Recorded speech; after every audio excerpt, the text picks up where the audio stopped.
Welcome, guys. Welcome to a special episode of Joshin-Strike, and I've managed to wrangle Elfishguy, one of the greatest of all times of Australian esports talent in particular.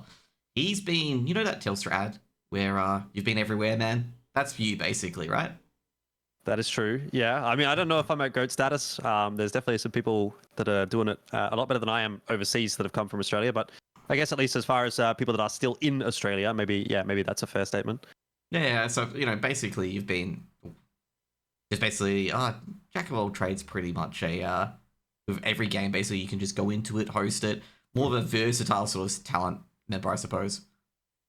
Yeah. I mean, I think that's probably a byproduct of where I started in the industry, which was obviously at ESL. Mm-hmm. Well, I mean, obviously I did a lot of work prior to that, but that was where I started doing it professionally. And when you work at Yep. ESL, you sort of end up getting thrown into anything and everything. And again, I did a lot of Mm-hmm. titles while I was there, and obviously got the opportunity to do a lot of different roles there as well. And now that I'm sort of 10 years deep into my career as a commentator, I have the experience to kind of fill, Mm-hmm. plug the hole in whatever broadcast may potentially be able to hire me. And we'll probably talk about that, where I've just jumped on different titles and different games Yep. and this and that, different roles. But yeah, it is, I think, jack of all trades, definitely. Mm-hmm. Normally that's followed up by master of none, and I think to an extent that's also true. Exactly. That's But why I didn't want to say it. yeah, I think we can dive into that as well if you want at some point. Yeah, yep. So, for what got you into like casting and hosting into the first place? What was your main interest of going into casting? Um, yeah, I mean, I don't know how it is for most people, but for me, it kind of just happened. Like, I never really thought that this was going to be a career, or never thought that I was going to do this full time or even make money off of it. Mm-hmm. I was just, I think I would have been like maybe 18, 17, 18, 19, around that age. I'd finished school. I was in uni. It was sort of like first, second year of uni. I was playing League of Legends quite a lot, and Mm-hmm. I was playing in a team, and I was quote unquote competing, not at a very Yep. high level, but obviously I was watching esports, I was watching LoL Worlds and stuff like Yeah. that, Yep. and I was thinking, this is pretty cool.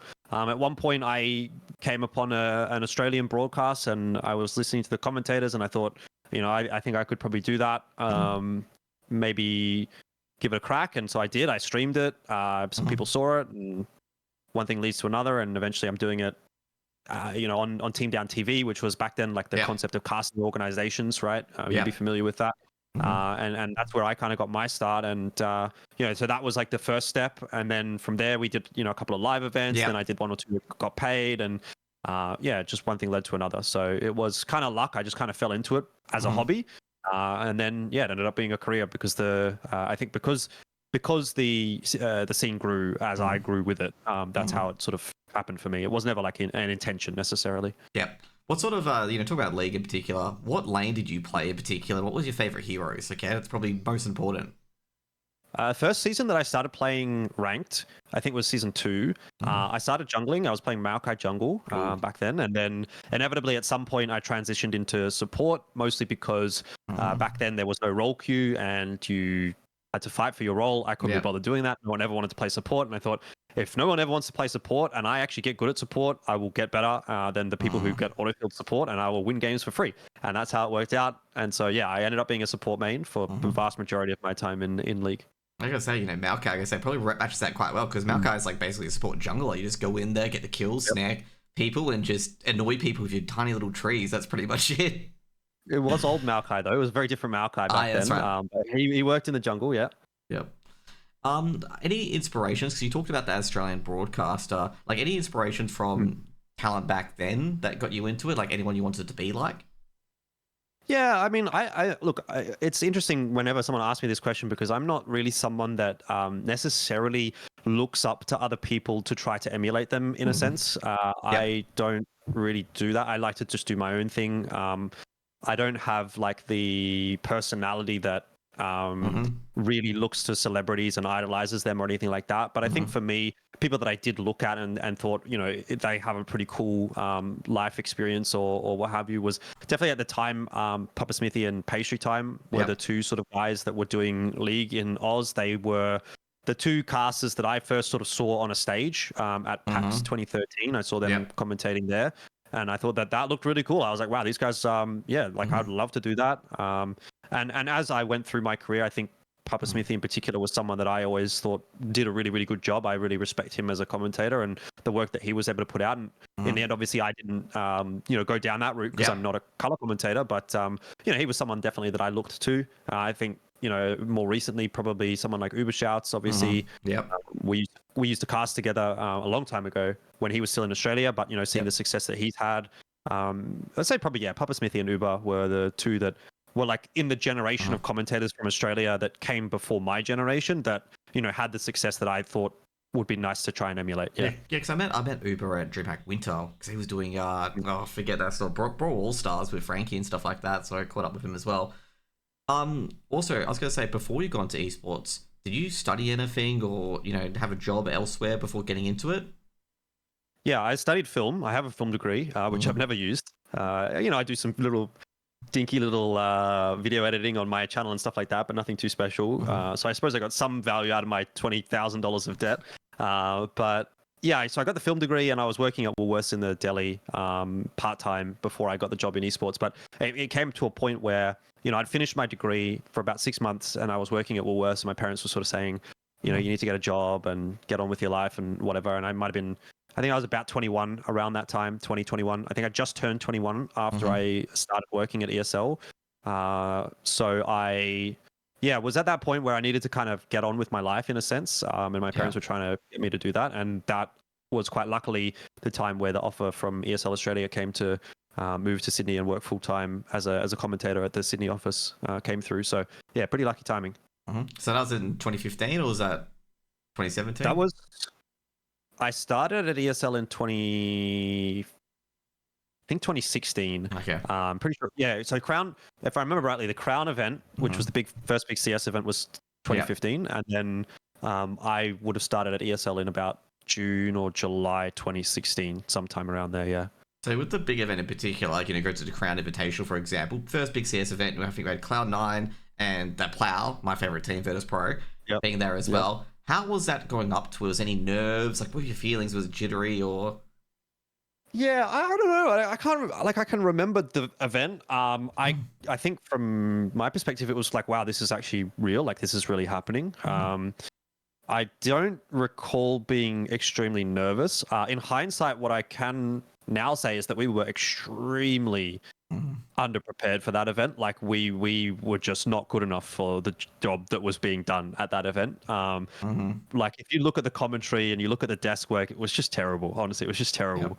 But context wise, like we were at the time some of the best talent in Australia that had the most experience, that had done all of the events. There wasn't really anyone necessarily better. You could have potentially swapped one or two people out for one or two, but your end result would have roughly been the same. But that was a broadcast that got pushed onto TV. Like that was on Foxtel.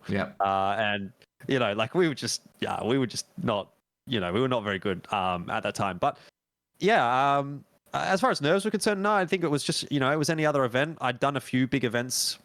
No, actually, that's not true. That really was the first big event that I did, because very quickly after that, I did some more larger events overseas. But it wasn't a huge event. Like it was an audience, but it was a smaller audience. But I didn't really feel the nerves necessarily of that. I don't know why that was. I think it was just, I'm just doing what I'm doing. And I feel like, honestly, now I get more nervous doing big events than what I did back then. But I think back then, for me, it was just like, this is cool. This is a great experience. And I don't have any expectations from it. Like, if this is the one thing I ever do in esports, like, fuck yeah, you know what I mean? Like, that was cool. But there was no, like, future necessarily in mind. So I guess you just went out and did it and had fun. So what was the aftermath of it? Did you get offered to many different esports? Because you've got all that catalog of esports. I counted about 26, because you've done TF2, I could list all of them. TF2, you've done Overwatch as well. I assume you did that with Uber at one point. World of Tanks, that's a crazy one. And one I found out as well, Star Wars Battlefront. Like, what are your weirdest games that you've done? And what are your, like, oh, I didn't know this existed kind of thing? I think for most people, probably Star Wars Battlefront 2 was a weird one. For me, that was actually the first game that I ever played online. And I had if you remember back then, and obviously to this day, like in different games, like obviously you're a WoW guy, right? Clans are still a thing in WoW. They're not really a thing in shooters anymore, but like back then they used to be a thing. Like you'd be in a clan in a shooter. And I was in I had a clan. I made a clan. I had a clan called ANZM. ANZM stood for Australia New Zealand Military. In Star Wars Battlefront 2, for whatever reason, everything was really like militaristic, and I suppose like it was a Star Wars game, which is kind of like a military sort of thing. So it was a militaristic kind of like game in a way. People pretended that they were in military. You know, you're a lieutenant or you're a captain or this or that in your clan, and I made a clan. Yep. And we were scrimming against some other clans. There was another clan called Oz, a US Australian Universal Soldiers. Yeah. They were like the biggest clan, and there was me with my clan. There was like a clan called like EAG, SAL. I can't even remember what half of these clans were like named after, but anyway, I remember their acronyms. IGF, Imperial Ground Forces. Like they're all like, anyway. So we were all scrimming and whatever, and so we were somewhat competing, if that makes sense. And at a certain point, they were like running tournaments and show matches and stuff like that. And that was the first thing that I ended up commentating as well. So first game that I ever sort of played competitively was Star Wars Battlefront 2, and the first game that I ever commentated as well was Star Wars Battlefront 2. So those are probably the weirdest ones. Yeah. Yeah, I was gonna say, is it kind of like Battlefield sort of style, like Battlefield and Call of Duty, like where they have the reinforcements? Yeah. Yep. Sort of, yeah. If you remember Battlefield 2, it was kind of like that, but it was just a Star Wars version of that. Yeah. Oh yeah, so it's pretty good, pretty fun game. I was gonna say, so I played Battlefield Bad Company like non-stop. It was just that annoying recon that just went for the knife kills all the time. So if you hear a beep, I'm just coming behind you, basically. Yeah, well, there's look, I was a fan of the engineer in Star Wars Battlefront 2, because you could throw they had like a jet pack that you could throw, and it was like a skill, because if you would normally just right click it, it would just drop on the floor, but if you were a good player, you could like throw it and throw it really far if you flicked your mouse in a certain way, and so that was where like the skill expression in that game kind of came from. Oh, definitely. I've got several. So what's your favorite game to cast in particular, like, out of those esports in particular you've cast? What's your favorite one? I again, and this is probably a different answer to most people, but I don't really think that I have a favorite necessarily. Obviously, the game that has been the best to me has been Counter-Strike, and so I've had all of my best moments are all Counter-Strike. There's no doubt about that. But to say that I don't enjoy casting something like a PUBG or an Apex Legends when they're at their peak as well would be remiss, I think. So for me, it's probably not a top 1, but maybe like a top 5. You know, like I would say definitely Counter-Strike is there. Like, look, if there is a top 1, it is Counter-Strike. I think that has to probably be said. But it's really not like leagues ahead of something like a PUBG or an Apex Legends. League of Legends obviously has a sort of close place in my heart as a game that I enjoyed a lot. So I did enjoy casting that one. So that's 4. Yeah. To round out of 5. I don't know that am I missing something like absolutely obvious? Maybe StarCraft 2. Let's get the OG in there. Okay, let's put StarCraft 3 I know. War. That's actually the one game StarCraft and Dota are the 2 games that I've actually never casted. Pretty much. Everything else I reckon I've probably casted, but those are the 2 that I've not done. Funny part is, my next question is going to be asked, which esport do you really want to cast, but you haven't? Well, I guess at this point, I mean, Deadlock is like the new game on the block, and if there was any game that you were like, what do you want to cast just to try it? Right now, it would probably be Deadlock.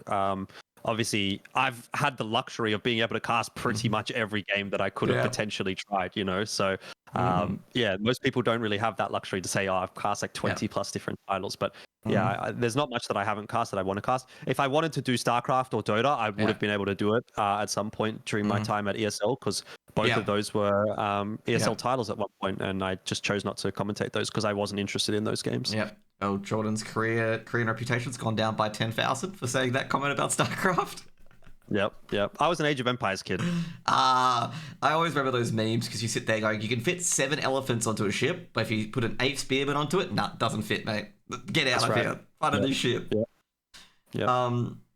So, like, basically, you mentioned something about the desk work as well for your first event being underprepared. What sort of, like, underprepared is it? Like, having the skits that ESL have, or was it just the analytics overall? What was like? No, I think in general, it was just a general level of polish on that broadcast. Like, if again, you would have to go back and look at it to really get an understanding of what I'm talking about. But there is a way that, when you're an experienced caster or talent or on-camera person, you just hold yourself in a certain way when you're on a broadcast. You speak a certain way, you stand a certain way, you look a certain way. And it was very obvious, I think now in hindsight, just looking at that going, these guys have never really done something like this before, or certainly not to this level. We just didn't have that level of polish. It wasn't that we didn't know the game. Yeah. It wasn't that we didn't know how to commentate Counter-Strike or anything like that. Granted, 10 years experience or 9 years experience from that moment. I'm a much better Counter-Strike commentator now than I was then. But, you know, at that time, that level that we were bringing as far as commentators was fine. But as far as on-camera personalities, there was a long way to go. So it was just inexperience, I think, yeah. There's more like, you know, body language, stuff like that, you know, talking with your hands and whatnot, that sort of stuff. Yeah. I kept doing this thing where, like, and I have to sort of show it on the camera, where I kept, like, I had my hands like this on the desk, and I kept, like, doing this, and it looks really weird. And I just kept doing it. And people were like, oh, he's playing the piano, which is what it looked like. It was very, very strange. Obviously not holding it up like that because the desk was lower. But it was just like weird mannerisms, weird little things, you know, words that didn't come out right, or it just wasn't a good level of polish. No. Yeah, I got that, you know, with rubbing my hair as well when I get nervous. So I'm just going to, like, stop it, going to keep my hand down. But have you actually ever played the piano, Jordan?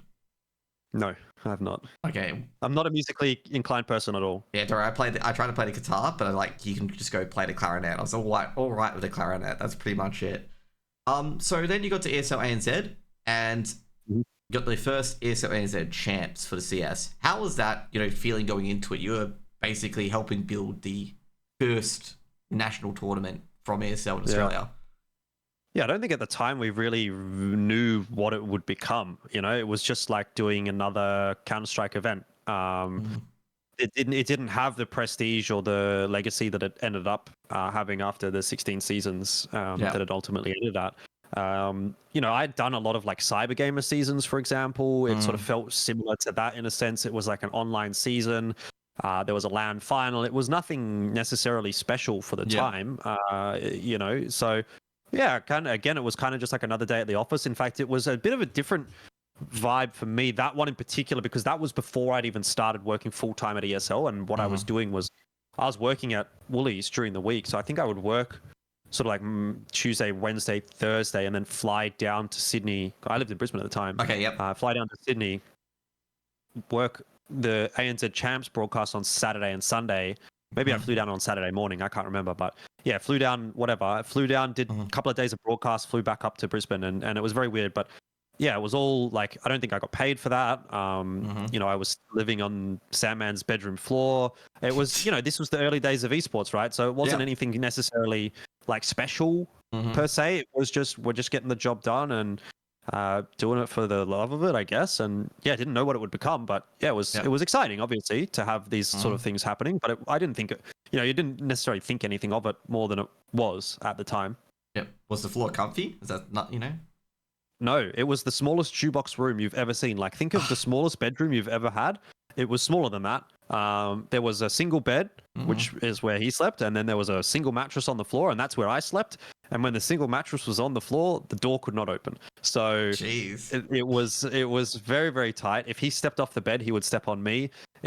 It was not great, but it was literally like a Harry Potter cupboard, basically. It was the smallest room possible. But this is what you did back in the day. I've got some stories of weird places that I've slept at LAN events and stuff like that. So sharing beds, you know, sleeping on floors, this and that. 2015 esports, especially as a caster, like you just did what you did.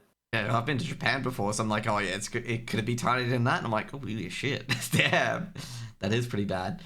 Cool. Anyway, it happens. So overall, so the first, you know, you got with ESL ANZ. What were you feeling when you got that contract? Like that contract placed in front of you, and they're like, sign it. What was going through your head? I think I was quite excited because I already knew most of the team there. I'd been doing a lot of work with ACL, which then went on to obviously become ESL for probably a year or 2 years, maybe prior to that point. And I'd also seen a lot of my friends in the industry getting full-time jobs. And so I, again, was looking at that in the way that it would be very cool to kind of have that possibility as well. Didn't really think it would be realistic. But you know, that was kind of the goal for everyone. It was like, I'll get a full-time job in esports. If you have a full-time job in esports in Australia, like, you've made it. So my relationship with Ben Green, or people may know him as Sandman, was quite close because we were both from Brisbane. He was one of the owners of Team Down TV, which is where I first started casting. Yeah. And he also was the manager of an internet cafe that I worked at in Brisbane for a little while, just prior to him joining ESL. And I remember a conversation that I had with him when he was like thinking whether or not he should join and start this journey in esports, because it was like, well, you know, he at the time was a lot older than I was and had to make a move that uprooted his life. He had bought an apartment. He had a long-term partner. He had to move to Sydney. The salary, for what it's worth, was not great for any of us starting at that time. It was definitely a step down for someone of his position. Step up for me because I'd never had a proper job before. But for him, you know, he was established. So I said to him, I remember very distinctly, we were using Skype because that's what you used back then. We were talking on our Skype group, and I said, you know, if you don't do this, you'll never know what it could have been if you didn't, and you'd always be wondering. And I feel like that was one of the most profound things I ever said. I still remember it to this day. I'm like, man, I was wise when I was 19 years old, 20 years old. And he got that job, and I looked at that and I thought, this must be really cool, you know. So I was excited because I was envious, obviously. I was envious of him at that time. And then my turn came probably, I think it was like 6, 8, 12 months later, something like that. Ended up, joining as well. So yeah, it was a very exciting time for sure. Because esports was growing back then, 2016, 2017, boom years. Yeah, everyone was excited at that time. Yeah, it was great. Well, for you, the boom years for you were like 18 and 19, where you were just basically doing everything, basically. I'm struggling to see when you had a break, basically, at that stage. I think it was an event every month. Like a highlight. Yeah. Yep. Well, I was going to say, it was like that, though. Like, it was like that not just for me, but for everyone working at ESL. There was events, literally 4 events a month. Like, we would have, you know, you'd have IEM Sydney. This would have been, let's say IEM Sydney 2017. 2017 is a great example. You'd do IEM Sydney 2017, and then the next weekend, there'd be like COD Champs in the studio. And then the weekend after that, they'd have like Heroes of the Storm finals. And then the weekend after that, it'd be like Paladins or something. Just random fucking games. 4 weeks in a row, 6 weeks in a row, just nonstop. And obviously, you know, you look at me as a caster and casting all of those games, but there was like the whole production team, the whole, the whole of the company really was just like flat out for probably 3 years, just like almost nonstop events. It was crazy, So who was the production team back then? Because I know MC was observing it at Crown, but who was the production team in ANZ at that stage? Yeah, I mean, I don't know how many names people would really know at this point, but back then, I think the guys that were primarily doing it were like Damo, obviously. He's someone that still works for ESL. He was like one of the OGs of ACL. He was kind of like the head of the broadcast team at the time. And then there was someone called Phil. He was working on like water tanks at the time. He's actually now living in Malaysia, I believe. And he works as like their broadcast main guy, like in the Malaysia office of ESL. There's a guy called Brendan. He, funnily enough, I went to uni with, sort of also joined around the time that I did, was one of the main producers. Laura Scott, who you might have seen as talent at one point as well. Yeah, she was a producer, one of the OGs. Who else was there? I think those were the ones that I can remember being there initially from the start. And obviously there's been a lot since then that have come through and are still there. But those are some of the more early producers. With IM Sydney 2017, you did the Oceanic qualies.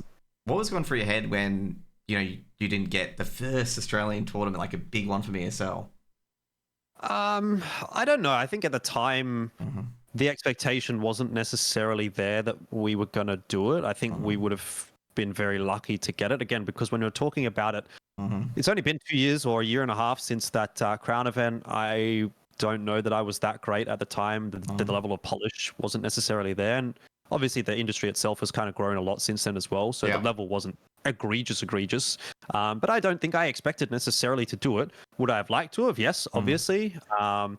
Was I envious of the people that did get to do it? I think, definitely. If I remember correctly, it might have been Sniper. Definitely was on the desk. It was, I don't know if... I think it was Sponge on the desk as well as one analyst. I did look at it. So Sponge would have been there, and Sniper, but Sniper was working domestically. Sponge wasn't. So, as far as like quote unquote competition, not that I was competing for a role on the analyst desk, but I felt like I would be competing with the other Aussie commentators, and Sniper was obviously one of those. So, he got to do the analyst desk, which, I thought that's really cool for him. but I never would have thought that I could be on the analyst desk anyway. And I think was Miles Ross maybe involved in the in arena experience? He might have been like stage hosting. Yes. Or... I did see that name. Yep. And also, I think it was MC and Fish on Diobs as well. Yeah. So there was a few Aussies like local that got to do it. That I think I was obviously envious of them, but I don't necessarily think I had the expectation that I was going to do it. Obviously, we ended up doing it in 2018 anyway, and from that point onwards, it became like, okay, if I now don't get to do it, then I'm going to be disappointed. But when you haven't had it, you don't necessarily expect to get it. Yeah. Now, like I say, 'cause a month afterwards, you got the ESL NA Pro League. How was that in comparison? Like, going from domestic to like casting international CS, that outside of the Asia Pacific Australian area. It was a very weird time. We were doing the broadcasts very early in the morning. I think they would start like 7, 8 a.m. So you'd have to be in the studio at sort of 6 or 7 or whatever. We did some like online overnighters as well, like Poland sort of. I think we did a Katowice B stream at one point, that kind of thing.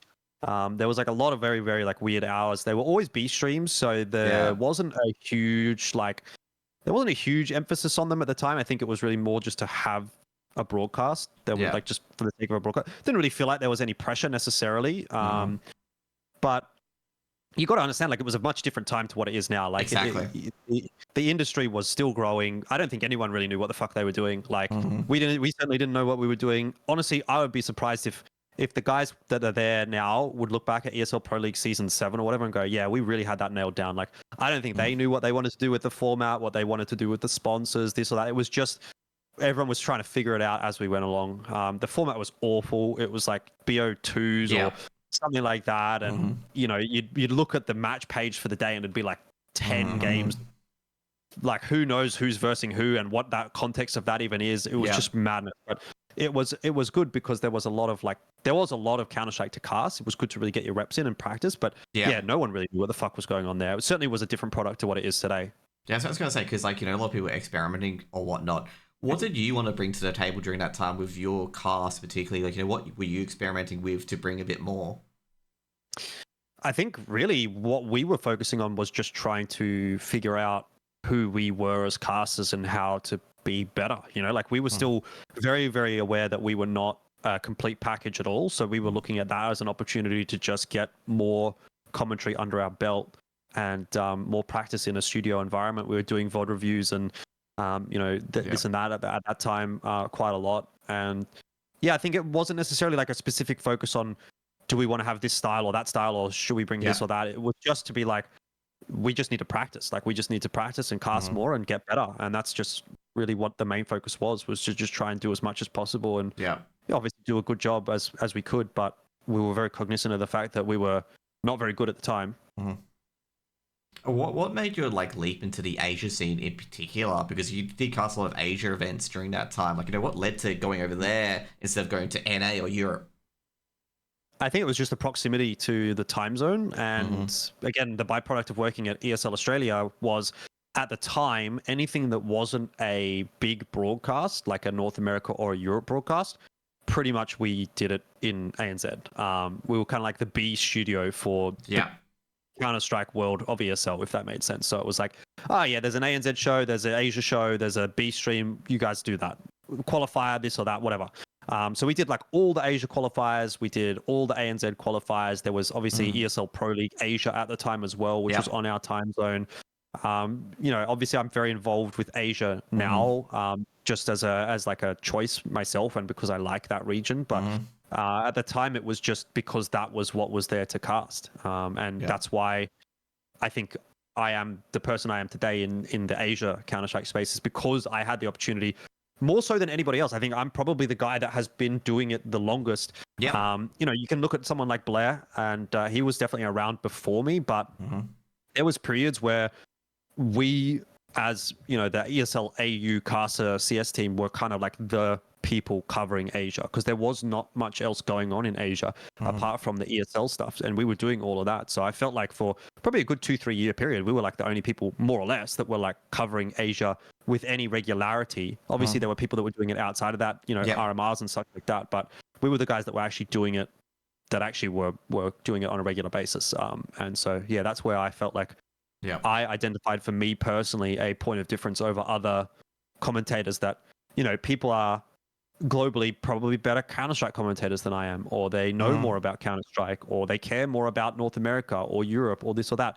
But I looked at myself and I said, actually, I don't think anyone knows as much about Asian Counter-Strike right now as I do. And I don't think anyone cares as much about it as I do. So I'm going to sort of start to lean into that a little bit. And that's where the podcast came from. And that's where my sort of brand in this day and age of Counter-Strike kind of evolved into. Yeah. Like I said, a bit disappointing though overall, the Asia scene. With the English commentary in particular, not many people are interested in it, and you've pretty much nothing has really changed from what I've seen, like from community wise. Well, I don't really blame anyone necessarily for that, because I think about it in the same way that I think about North America, for example. Like I couldn't really give two fucks about North American Counter-Strike personally. It's on a bad time zone. Don't really care. It's not the best in the world. Like, why do I care, really, as an Australian person? And that's probably how a lot of people look at Asia. It's like they're on a weird time zone. They're not really that great players outside of the Mongols. So people care about the Mongols now, but like no one's really caring about Asia as a region. And until Asia does something really good, then fair enough, right? Like people are always going to care about Europe because that's where the best players are coming from, and CIS. But until we have a best team in the world that's from Asia, then it is what it is. If you're not in Asia, if you're not in ANZ, I can understand why you wouldn't care about that region. But if you are from ANZ and you are from Asia, then I think you have a little bit more of a vested interest just because of where you are geographically. And so I think that's fair enough, honestly. Yeah, definitely fair enough, I was going to say, because, I saw a lot of Asia games and no one really seems to care about it. But if you go to NA and EU, everyone is on it, regardless, in particular. Overall for yourself, how hard is it to balance, like, casting multiple games? Like, you could be casting CS, then to Overwatch, then to, whatever comes up next. Like, is it difficult to juggle, or is it kind of the same set of skills in both games or all games? It's a bit of a column A, bit of column B. Right now, for me, I'm covering regularly 4 titles. I'm doing Counter-Strike, Apex, PUBG, and Crossfire. Those are probably like the 4 main games that I'm working on in 2024. And I, at this point, am quite used to just juggling multiple titles and trying to keep up with it. I think this is where the jack of all trades, master of none kind of comes into play, because while I believe I'm a very good commentator mechanically and I have the ability to sort of deliver in good moments, I know that I will never be the best in the world at any one of these titles because I don't have the ability to dedicate to it. But that's okay with me as long as I'm one of the best in the world. So I still think if we're looking in the world of Counter-Strike, how many commentators are there globally? 500, 100 of relevance. Maybe there's 50. Let's say there's 50 commentators worldwide that are relevant in Counter-Strike. There's probably 500, 1,000 people trying to do it at any given time. I think I'm easily in the top 50 of commentators in the world. Maybe I'm in the top 30. I don't know. I don't want to throw numbers out necessarily and look like a dickhead. But if I can be in the top 30 Counter-Strike commentators in the world, and I can be in the top 20 PUBG commentators in the world, and I can be in the top 20 Apex commentators in the world, and I can be in the top 10 Crossfire commentators in the world, I actually think I'm doing a pretty good job there. And I know I'm never going to be the best. I'm aware of that, unless I focus on one game. But that's the trade-off that you have to make. I think living in ANZ, if I wanted to be the best, I would have to move overseas and do something somewhat similar to what Mac is doing now. There may be a world in 5 years' time where Mac is the best commentator in the world for Counter-Strike. And he would not be able to do that, in my opinion, from ANZ, regardless of how good you are. I just don't think you get the opportunities. But if you can be good enough to be working on the international circuit on, for me, 4 major esports titles, I'll take that. I think I've done a pretty good job. So it is hard, definitely, but it's just the nature of the beast. Like that's my life. There's no, like, I can't make a living off of just Counter-Strike. I can't make a living off of just PUBG. I can't make a living off of just Apex. So I just have to do what I have to do, and that will inherently mean that I'm not as good as someone who focuses purely on Counter-Strike. I recognize that, but I just have to do the best job that I can possibly do and try to juggle it as best as I can. And the way it works is normally I just cram really hard before an event, and then after I do the event, completely forget everything that happened again. Because, like, for example, I'm working Apex twice a year, basically, like during the seasons. But like right now, I'm not focusing on Apex. There's no Apex for me to cast. I'm not focusing on the meta. I'm not looking at the new heroes, legends, whatever. I'm looking at PUBG because I know I'm doing a PUBG event soon. I'm looking at Counter-Strike because I'm always casting Counter-Strike. But it is just something where you have to sort of focus in very specifically at specific times on specific things, and you can only have so much space in your brain for all of these things. So focus is, I guess, the one thing. Yeah, like I said, it's obviously a necessity, as you said. ANZ said if you want to work here, you've got to work different esports titles because there's just not enough for one esport title in particular. Right. So you got to do what Mac did and went overseas. Now, so I would say overall, if you were able to pick one, which one would you specialize in? I think the opportunities are definitely the best in Counter-Strike, so that's the easy choice for sure. If I could choose to be a tier 1 commentator in any of these titles, I would probably say Counter-Strike, because I just think that would be the best career move. It's also the game, like I said, that I've had the most experience with, that I feel naturally the most capable at. I think my style of commentary leans quite heavily towards Counter-Strike, and that's probably just because that's the title that I've worked the most on. So when I transition to a Battle Royale, which ebbs and flows in a bit of a different way, that takes some transitioning and some work. But Counter-Strike obviously would be the easy choice. As I was going to say, you said it before, you didn't want to sound like a dickhead, but I think it's just like the nature of the beast of entertainment. It's really just the top 1% succeed, and the others are trying to vie for that 1%. And there's probably about 10,000s of commentators across all of esports, and at the end of the day, it's probably like 100 or 150, maybe even less, that can really make a professional living or make a significant amount of money from it. I don't think that's I don't think that's a arrogant sort of statement, I think there would be, across the world of esports, I'd say there's probably a few hundred to 1,000 potentially that are living full time off of, when we're talking about every, because there's probably 50-ish doing it in Counter-Strike, including all the tier 2 guys, because there is a lot of people that are making full-time livings off of tier 2. You talk about every title, even down to fucking Age of Empires, right, has an esports, and probably 5 or 10 guys that are doing that full-time. So look, let's say there's 1,000 people working full-time as esports commentators in the world, and if I'm one of those out of the potential 10,000 people, that's not a bad conversion rate as someone, especially from Australia. So we'll take it. Yeah, definitely. So I was going to say, what was your feelings going overseas for a LAN event in particular? Because you did that for Chengdu. I know you did. Did you do some a bit earlier before COVID as well? How was that going to a LAN event overseas? Any differences, or is just, as you said, business as usual? I think it depends on the event, because there are a lot of events that I do that are, I would say, not beneath me per se, but I have a level of ability, and I have a brand that has worked on things like IEMs, IEM Sydney, IEM Chengdu. So I know that I can perform at an S tier event, but then I'm also doing some events which are C tier, and they're still an international event overseas. Let's say it's a very different vibe going to Mesa Nomadic Masters in Mongolia compared to a IEM Chengdu, right? At IEM Chengdu, I feel like I don't belong. I feel like I'm an imposter. I have a lot of imposter syndrome. Max, I don't know if I'm maybe spilling the beans a little bit too much, but he was sort of talking to me last night or a couple of nights ago saying, feels a little bit of imposter syndrome working at ESL Pro League. And that's, that's just how it is, right? When you're taking that step up. Yeah, exactly. It's a very scary thing to be doing, especially when you're overseas. It's quite isolating, and you're working with all the S tier talent, and they're not, they're not your mates.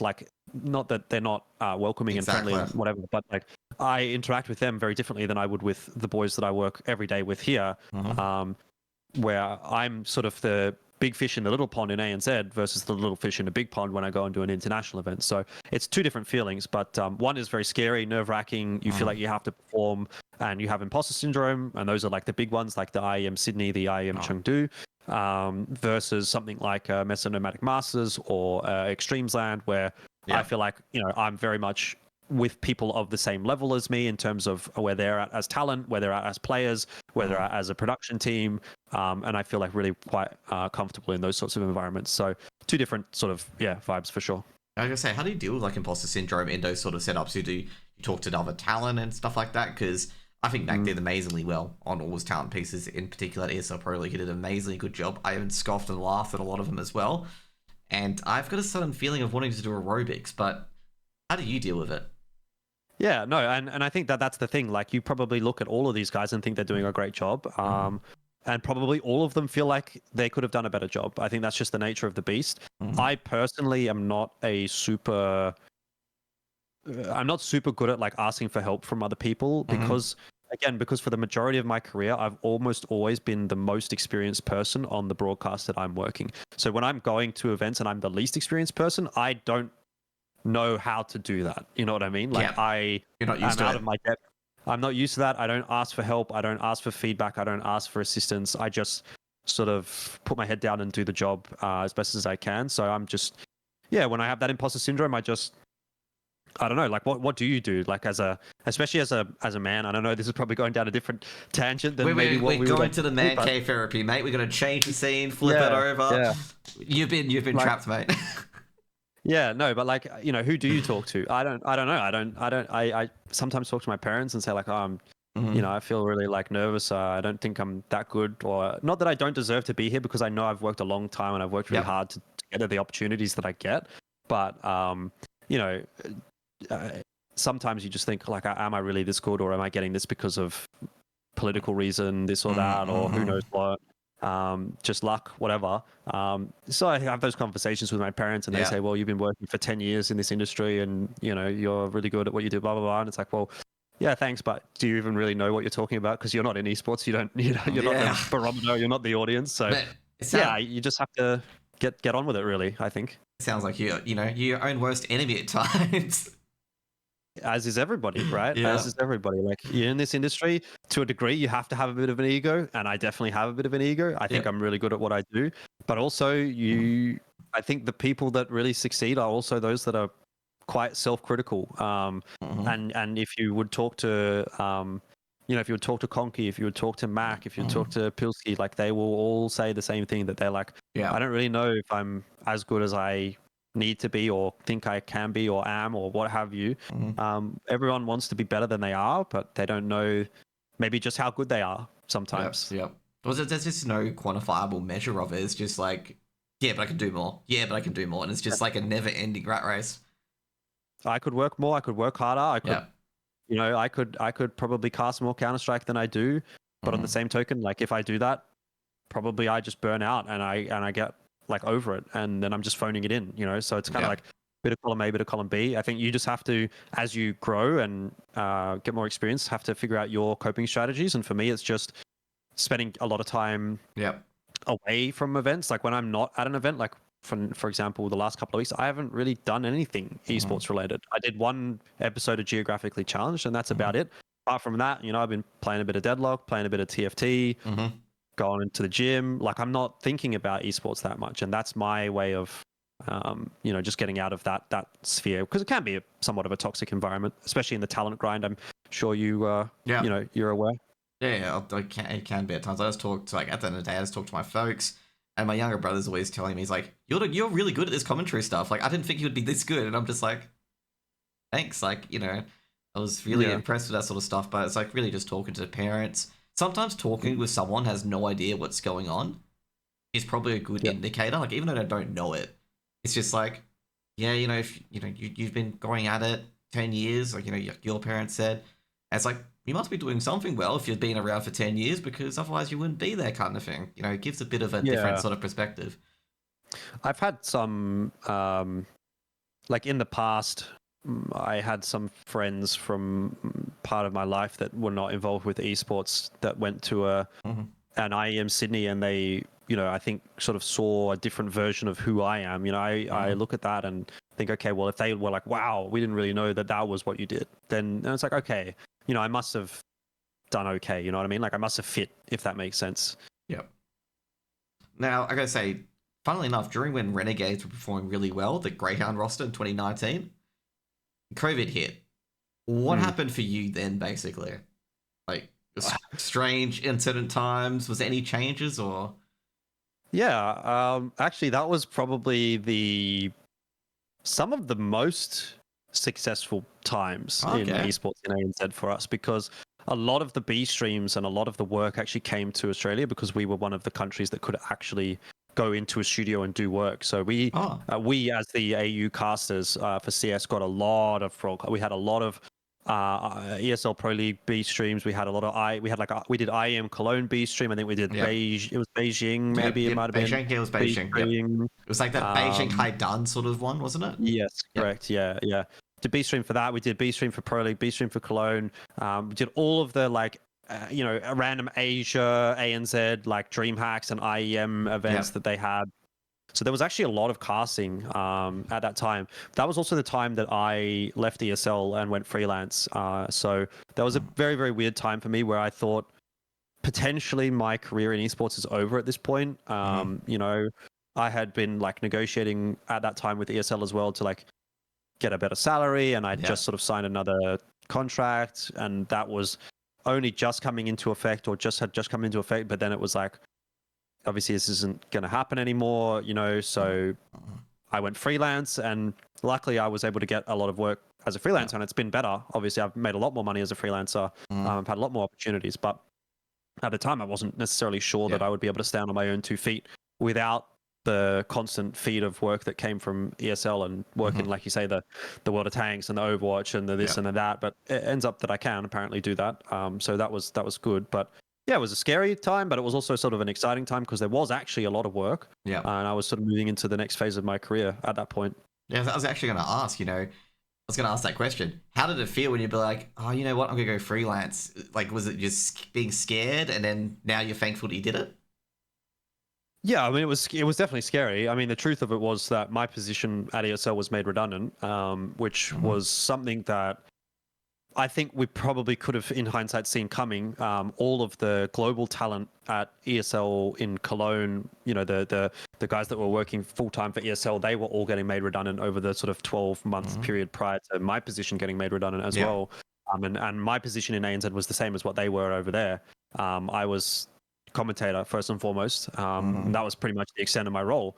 And look, I will say, I think on ESL's behalf, it was kind of a silly move. I think they ended up paying me more money than they did in the next 12 months as a freelancer than what they did as a salaried man. But they had obviously a bottom line or this or whatever that they had to sort of deal with in COVID. They had the choice that they needed to make for their business, and it made sense. But I think it ended up being monetarily quite a good option for me in the end, which, look, it was something that I had considered prior to that point anyway. I thought maybe I would be better off as a freelancer, but I never made the leap. And then I got a nice little redundancy package and forced to swim on my own, and it worked out. So it was sort of lucky in a way, because if it were not for that, I think I probably would have stayed and still probably been there as a full, like if that timeline continued and I could still have had that full-time job, I think I probably would still be there as a full-time commentator doing who knows what. But yeah, life has taken a different turn. Yeah, a lovely golden parachute, basically, as they call it, a redundancy these days. Yes, yeah. I'll tell you overall, like during COVID, like you had one caster particularly in 2021, which was the ESA premiere for EU and NA. How was that doing the vampire shift, basically? Yeah, that was actually not that strange because we had gotten quite used to doing those kinds of shifts, like I said, over the sort of 12 months or it was really like 2 years. I think it was about 2 years where we were doing a lot of like really weird time shows.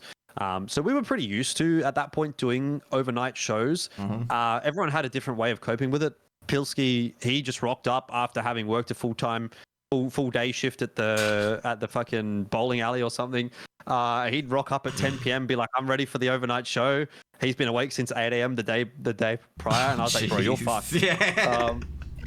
And he was, but for me, I would like start transitioning my sleep schedule, and I was pretty good at that, and that's something that I've maintained as I've gone through my career. I'm still working some overnight shows here and there, and for me, what's important is having that lead time to be able to flip my schedule. Otherwise, I just don't function. So, I was quite used to it. We were sleeping during the day all the time, getting used to that as a concept. And again, when you're in esports, you kind of just do what you have to do. Yeah, because every time I come to DreamHack Winter, and particularly in Sweden, I have to push my sleep schedule 6 hours forward within 2 days. Otherwise, I'm completely stuffed. And it gets even worse if you're doing NA shows, because California is 16 hours behind WA, 18 hours for you, or 19 hours is just... It's just awful, Yeah. But, so you have to do it. Yep. Did you miss lands during that time when you didn't have it during that 2020 to 2022 period in particular, or was you just work, basically? I mean, it was just work, basically. Like, there was actually a lot of work because I'd picked up, I think at that time I'd picked up Water Tanks, I'd picked up Apex Legends. I would have still been doing PUBG as well. So there was a lot. Not to mention there was way more Counter-Strike happening for us than there is now. So it was a lot of work. So there wasn't really a lot of time to really think about things quite so much. I think we were all just happy that we had work at all because there was very much, conversations around like people losing their jobs and a lot of stuff bad going on. So we were happy to still be making a living, and honestly, we were making more money because there was so much work going around. So yeah, I mean, it was obviously, you like the lands, we miss the lands, they were always fun, but yeah, I think more so the feeling was just happy to have work, to be honest. Yeah, and also I was going to say, as a freelancer in particular, did you get a lot of different TOs just entering your inbox and saying, "Hey, we want to hire you"? Like, what was the most strangest TO that's approached you? Like, you never would have expected. I honestly, like, a lot of them, I think I sort of expect. A lot of them kind of come from previous relationships that I've had. Either it's, I've worked on that title before, or I've worked with a particular person before that has then pivoted into another job or another role and has sort of said, we'll use you again for this or something like that. So a lot of them come through something that's not too surprising. I think for me, the most recent one that's been really surprising was Nations Cup for PUBG. Like, I just randomly one day got an email that was like, we're interested in using you for Nations Cup. I was like, what the fuck? Where does this come from? Like, I've not had any conversation with anyone about Nations Cup. And then all of a sudden, like, because for me, Nations Cup was always one of those events that I always watched, and I was like, man, this is a sick event. Like, I'd love to work this event, but I don't really think I'm there when it comes to PUBG necessarily. Like, I know there's a lot of people in PUBG that have been diehard PUBG casters from the beginning, and not to say that I wouldn't have done that had I had the opportunity to do that, but I was very much just the APAC guy. And then all of a sudden it's like, do you want to do some of the biggest PUBG events in the world? And it's like, of course. But I didn't necessarily expect that as an opportunity. Even maybe more surprising than something like an IEM Sydney, because at least when it was Sydney, it was like, well, I'm in Australia. I think there's a likelihood that they're going to use some Australian talent. But for Nations Cup, for example, I just got an email out of the blue where I was like, wow, yeah, I would love to do this. But didn't expect it, no. Yeah, I was going to say, same with me, because I got my first closed qualifier cast from Robin at DreamHack, which is in Europe in particular, and I talked to Mod about it. And I was surprised. I was like, I'll probably get given some random game. I got given Mouse v Endpoint as one of my games. I'm just like, the fuck? Like, why do you want me casting this? Like, I shouldn't be casting this at all. And yeah, it was crazy, man. And my family reminded me, dude, Josh has 20k viewers. And I'm like, what? Like, I don't. One of the things that I recognized early in my esports career, I made the mistake once of sort of saying, I don't think I'm really ready for this opportunity. And then it obviously went to somebody else. And I was like, man, if I would have had that, could it have led to something different? And ever since that day, I've never really said no because I thought I wasn't ready. I've just gone out and done the best job that I can possibly do. And if people, think I'm ready, that, they've chosen to reach out to me to hire me, then they must have seen something. So I'll take that and just do my best and never say no, basically. Yeah, what sort of job was that when you say no to? That was an early League of Legends gig, and it wasn't necessarily that I said no to it. It wasn't like a direct offer, but I recall at one point I did like a practice cast or like a test cast or something like that, and then we were talking about it afterwards, and it was like, oh, if we would give you the opportunity to go to this land, would you do it? And I said, I don't know if I'm ready. I think I need more time online and this and that, because at the time, I was very much in that mindset of, obviously it's a meritocracy, you really have to pay your dues and you have to work hard and do this and that. But I wonder if I would have said, yeah, hell yeah, I'm ready, let's go. Like, would I have been the one that would have done that LAN? And would I have then gone on to do some other things here and there? Who obviously knows? Probably it doesn't make a difference. But in my mind, I think I could have been more eager and more prepared to take that job because I had the ability. It was, well, at the time, not really, but like, you know what I mean? Like, you just have to take the opportunity and rise to the occasion, really, because if you just keep saying, no, I'm not ready, you'll never be ready. So just have to do it. Yeah, basically, time waits for no man. Like, just go do it. Like, just go do it. Like, do your best. And if you keep getting gigs, it means you've done something good, as you said. Yep. Overall, like, we got back to lands after COVID, and we had the first DreamHack Melbourne. Okay, so Mhm. how was that for you? Was that a step down, or was it just like I Am Sydney but on a convention level? Look, I mean, from IEM Sydney, it's definitely a step down, but like Mm-hmm. there was no feeling of, oh, this sucks. Like this is not cool. You know what I mean? Like I was actually really, really stoked that we had something of that level because, Mm-hmm. when it comes to IEM Sydney, look, IEM Sydney is its own thing. It's a very, very big product. There's a lot of Yeah. moving parts to it, and it feels like it's a part of the global calendar just smacked into ANZ. Whereas with DreamHack Melbourne, it felt a little bit more like a local product. Mm-hmm.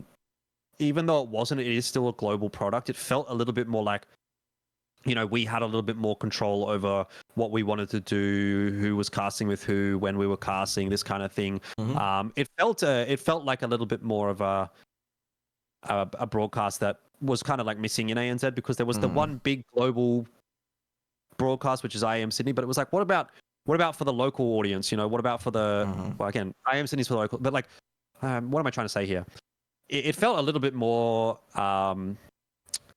It's just basic. comfortable, It's I just guess. it's just basically for a certain part of the scene, like a tier two scene, ANZ, where everyone could just Yeah, go yeah, there and meet up and catch up in a long time. While I Am Sydney's yeah. like fucking everybody in this little cubicle from God knows where. It's more of like Right. friendly. Let's get to know everyone in Australia. I am Sydney is like it doesn't matter who you are, where Yep. you are in esports in ANZ, you go to that event because it's the biggest event in esports in Australia. Mm-hmm. But DreamHack Melbourne, and more specifically ESL Challenger Melbourne, which is the Counter-Strike there, Yep. feels like we're actually CS fans. This is for the CS people. Mm-hmm. And to see us be able to pull a good crowd there, have a good event, it really felt like, like this isn't just getting carried by the name Yeah. IEM Sydney.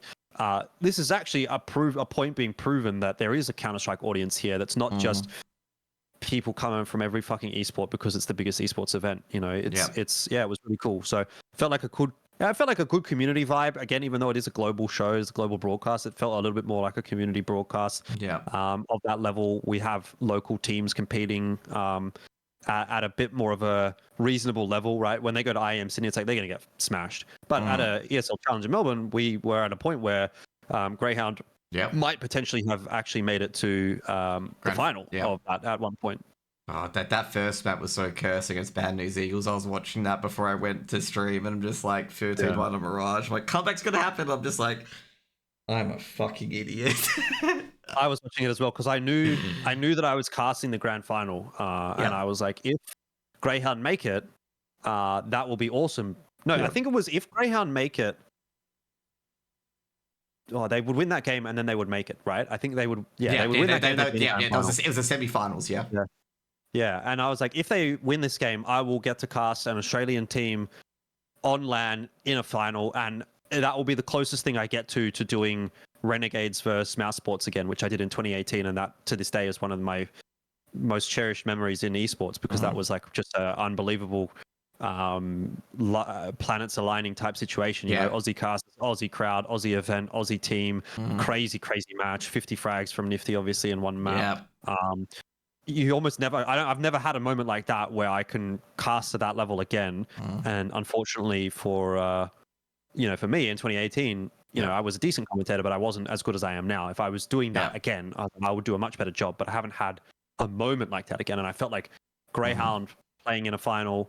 It's probably not as big, obviously, but like it would have been quite cool to have the Aussie crowd with the Aussie team, and if they would have done well in that final. But we'll never know. It's one of those things in particular. It's just you just want to dream that you cast an Australian team winning something huge. Yeah, exactly, and it was, I felt like we got a little bit robbed in 2018, and by the fact that they didn't win, and then now it was like again, Greyhound just didn't quite. We haven't had that moment, so. Yeah, I was gonna say, I'd say overall 2020. Like I've said this many times for that Renegades roster, the Greyhound roster with Dexter, Malta, Hats, and stuff like that. Like that roster got so robbed due to COVID because they close to Big. Big was in the big momentum spiral in Leipzig. I went to Leipzig as well, but they beat Heroic. They beat so many good teams at LAN, and just COVID screwed them. Like I think COVID just ended that lineup. Yeah. No, well, look, yeah. I mean, the lineup still kind of persists to this day in some way, shape, or form, but they definitely didn't have the opportunities that they did. I think it was Hats that got screwed the most by that because he joined right as COVID sort of kicked off, and then by the time he left was kind of like when the time that COVID was ending a little bit, so it was a little bit unfortunate for him just timing wise, but it is what it is. Yeah. So, in particular, now we get to your modern arc as per se, where you're just getting everything basically. So how was it going to Chengdu? Because you talked about it briefly about, having a bit of imposter syndrome. What other talent did you learn a lot from in particular? Like, did any try to help out, try to make you feel comfortable in particular? I mean, I don't know if it's taboo to say at this point, but Maniac was actually pretty nice to me at the time. I thought he was quite good to work with. Obviously, don't agree with anything that he's done. Of course, you don't have to at the end of the day. So, it's like, he was good, but obviously, don't worry about it. Maniac definitely was nice. I think I got along pretty well with Freya as well, but I had met Freya at IM Sydney beforehand. Stunner as well, I knew. So I'm talking more toward the desk than anything else, because I was working on the desk, so I didn't really necessarily have to talk to the casters all that much. Hugo and Harry, I vibe with really well because I think we came through at similar times. I actually cast an event like in 2017 with Hugo in Malaysia. So that was the first time that I'd seen him since that event. So that was a pretty cool moment for me to sort of catch up with him and see how we'd both gone in our career. Harry as well, I'd met a couple of times. So I get along with them. We're sort of similar age too. So I think I vibe pretty nicely with those two. But I didn't get to hang out with them all that much just because they were casting. I'm on desk. Timings don't really line up. So more so I line up with the people on the desk, which was Stunner, Freya as the hosts, Yanko and Maniac as the other two analysts. And so I already had a fairly reasonable rapport with Stunner and Freya, having met them a couple of times previously. And it was the first time I met Maniac, and he was kind of nice, but anyway, is what it is. So I don't know. I think it's just one of those situations where I was like, I don't feel like I'm even remotely as good as any of the people that are on this desk, but I've been chosen to be put in this position, and I'm just going to do the best job that I can do. And I had a few people tell me that, look, you're not necessarily the archetype for a Counter-Strike analyst, but you are someone that has been doing Counter-Strike for 10 years. So, you have something that you can add, just add what you think, and you'll do fine. And no one said a bad word about me on the desk at all. I was relentlessly trolling the Reddit threads. No one said this guy's fucking useless. He has no idea what he's talking about. Probably there was a couple of things in Twitch chat, but I think I did an okay job, and that's really all I could ask for in a role that would say was my weakest. Like, I think analysis desk as the analyst is easily my weakest role in any esports title. It's just not my role, but I was there and I did it and I did my best, and it was fine. I feel analyst desk in particular, you just have to be super opinionated, super strong or whatever, and don't think you don't think you're wrong, basically, which is not good at other parts. Definitely, I'll say that much.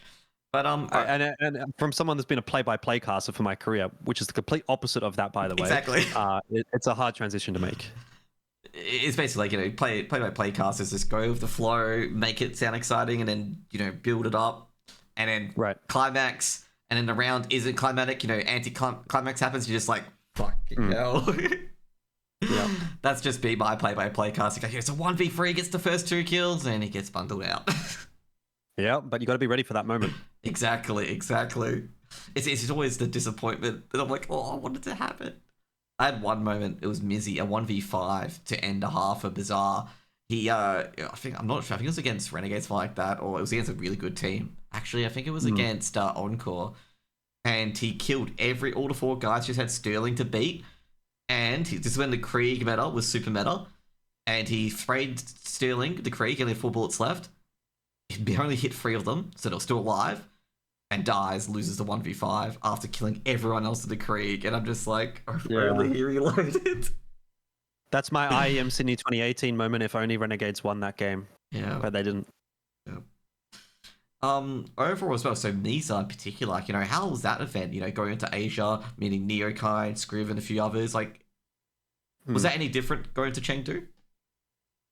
Yeah, definitely. Again, that's one of those events where I feel like, I feel like really comfortable. It's like kind of my environment. So just in context, like obviously I am Chengdu. That's an S tier event, best teams in the world, European, North American, this and that. regions which I don't cover often, Yep. if at all. So I'm going there and I'm analyzing Astralis and FaZe and this and that, and I was like, I don't have a lot of experience with these teams in comparison to the Asia and ANZ teams. But when I go and I do something like Nomadic Masters, it's like I know for a fact that I'm an expert in this region and I know what I'm talking about when it comes to Asian Counter-Strike. So I feel very comfortable in that environment. So yeah, that's very comfortable for me. Neo and Scriv, I think that was the first time I met both of them. Yeah, great guys. Like them both. Not a bad word to say really about either of them. Tea Time, was that the second time I met him? Because I met him at the RMR prior to that as well. We get along fine. Like we shared a room at Nomadic Masters and had some interesting conversations and stuff like that. So yeah, good bunch of guys, and it feels like we're all sort of on the same level. So we got along really, really well. So yeah, it's a very comfortable event for me to go and attend, and I liked it. It was a great event. So would like to get paid for it, but anyway, that's another conversation. Oh, you're dropping that bombshell now. You even take the victory sip too. Wow. I'd like to get paid for it.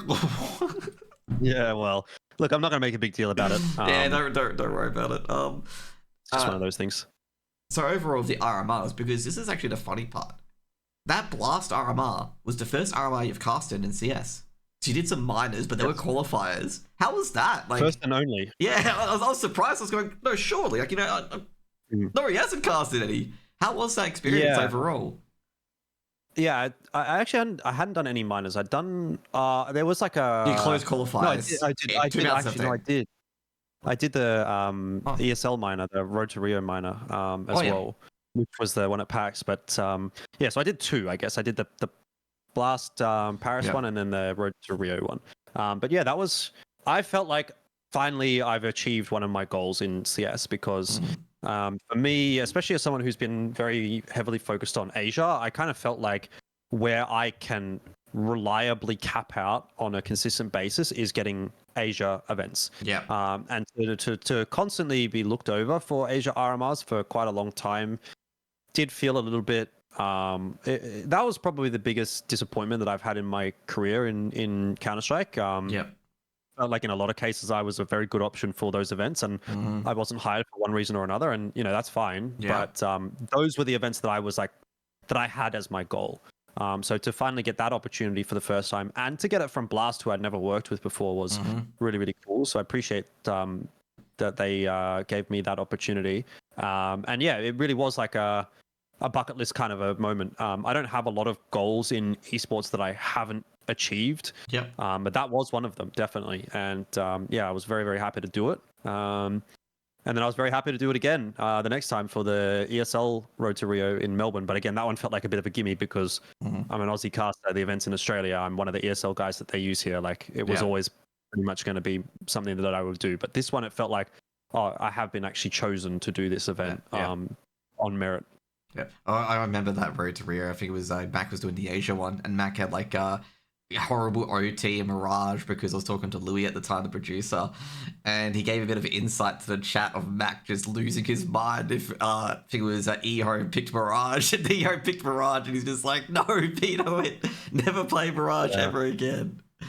But I guess overall, like RMRs in particular, it's just a different experience, isn't it? Yeah, it feels. I mean, I've heard obviously the rumors that RMRs are going to be disappearing in 2025. Maybe there'll be one more after this Shanghai RMR. Yep. And I'm a little bit sad about that because I personally find the RMRs to be quite compelling viewing. I think there's a lot on the line. I think they're quite a unique tournament in the Counter-Strike calendar, and I think especially for people from minor regions such as Asia, it is a good opportunity to put a bit of a highlight on that region. And I think people do actually kind of get behind the Asia RMR now. And I'll be a bit sad if they do disappear. So I think they're very enjoyable for me. They're one of my, like, if I'm looking at my favorite events to watch in Counter-Strike, I mean, obviously I am Sydney, and that's biased, but like I actually really, really enjoy the Asia RMRs. Yeah. And again, that's biased because I'm involved in Asia and I really am invested in Asia more so than any region in Counter-Strike. So if they go away, I'll be a little bit sad. Yeah, I'm actually a bit really sad because Asia RMR is just getting really good now. Like previously, Yeah. I looked at the minors. It was just like, yeah, who's going to get a number one or two seed, Renegades or Tyler? It's just that like eventuality that it was going to come in. But the last two RMRs have been like, oh, there's 3 teams in the mix. Last one was 5 teams in the mix. Even though, like, you had ATOX as well. Now there's, oh god, like, I think there's 6 teams in the mix, but do you really count Talon there? I'm not too sure. But It's hard to say. it's incredibly competitive. Yeah. I mean, I think even this coming RMR is going to be an interesting one because obviously Mongols, they're going to make it. But beyond that, like Lin Vision looking a bit shaky, sometimes good, sometimes bad. Same for FlyQuest. Can't really say what kind of team is going to turn up on any given day. Talon's an unquantifiable team. GR Gaming, they just beat Atox. Maybe they can cause some damage. Alter Ego, I don't really expect too much from them. I think maybe they could do something, but I wouldn't really expect it. But Drillers, again, they're like a wild card. Like there's so many question marks coming into this Asia RMR, but I think reasonably, 4, 5, maybe 6 teams competitive. It will be close, Yeah, I was thinking Alter Ego would be doing some damage because they did some good things in EU overall. But then they lost to Chinggis Warriors in one of the finals or whatnot, and I'm just like, ooh, like that's not a good loss. I don't think Chinggis Warriors is a bad team, by the way. Like I think they're actually kind of decent. So oh no, I view them as like a gateway team. Like they're the gatekeepers. Like that's the tier you got to be above if you want to make it in there. Chinggis have got some great players. Like I enjoy watching their games as well because I've casted some of their stuff. I'm trying to remember when. I think it was during the Asia RMR or ESA Asia in particular. They're quite good, but they're not the top 8 in Asia RMR kind of thing. They're like kind of the gateway. And when I saw Alter Egos lose them, I'm just like, oh, I ain't that great. Like, I'm not sure anymore. Talking about the Mongols overall, how do you feel that they finally got a top 10 team? Or, top 20 team or team that's competitive at least? You mean Asia CS in general? Yeah, Asia CS in general. Yeah. I am very, very happy because look, in a way, I feel like sometimes my influence, brand, career in CS is somewhat tied to the success of Asian CS. Like, let's just say Asia becomes the best region in the world, okay? Yeah. In the same way that Valorant maybe has a lot of success for Asia. My stonks go up as a caster. I am much more valuable. I've been covering this region for years and years. I am one of the premier when it comes to that region currently. I do the podcast, etc. My podcast views will definitely go up. So I'm really, really happy actually that Asia is existing and doing quite well for itself this year. Because there was a period where it did look like it was just dying. We were doing that podcast and every time we'd get on, we'd be like, oh, another team left to go to Valorant. Oh, another team. It was probably like a 12-month period where like literally every episode was like, this team left, this player left, this event's cancelled, whatever. And it was really, really depressing. And I was like, man, this is just like, I was starting to think maybe CS in Asia is dead. And I have to either focus on another region, which is going to be very difficult, obviously, from ANZ with the time zone, or different title, whatever.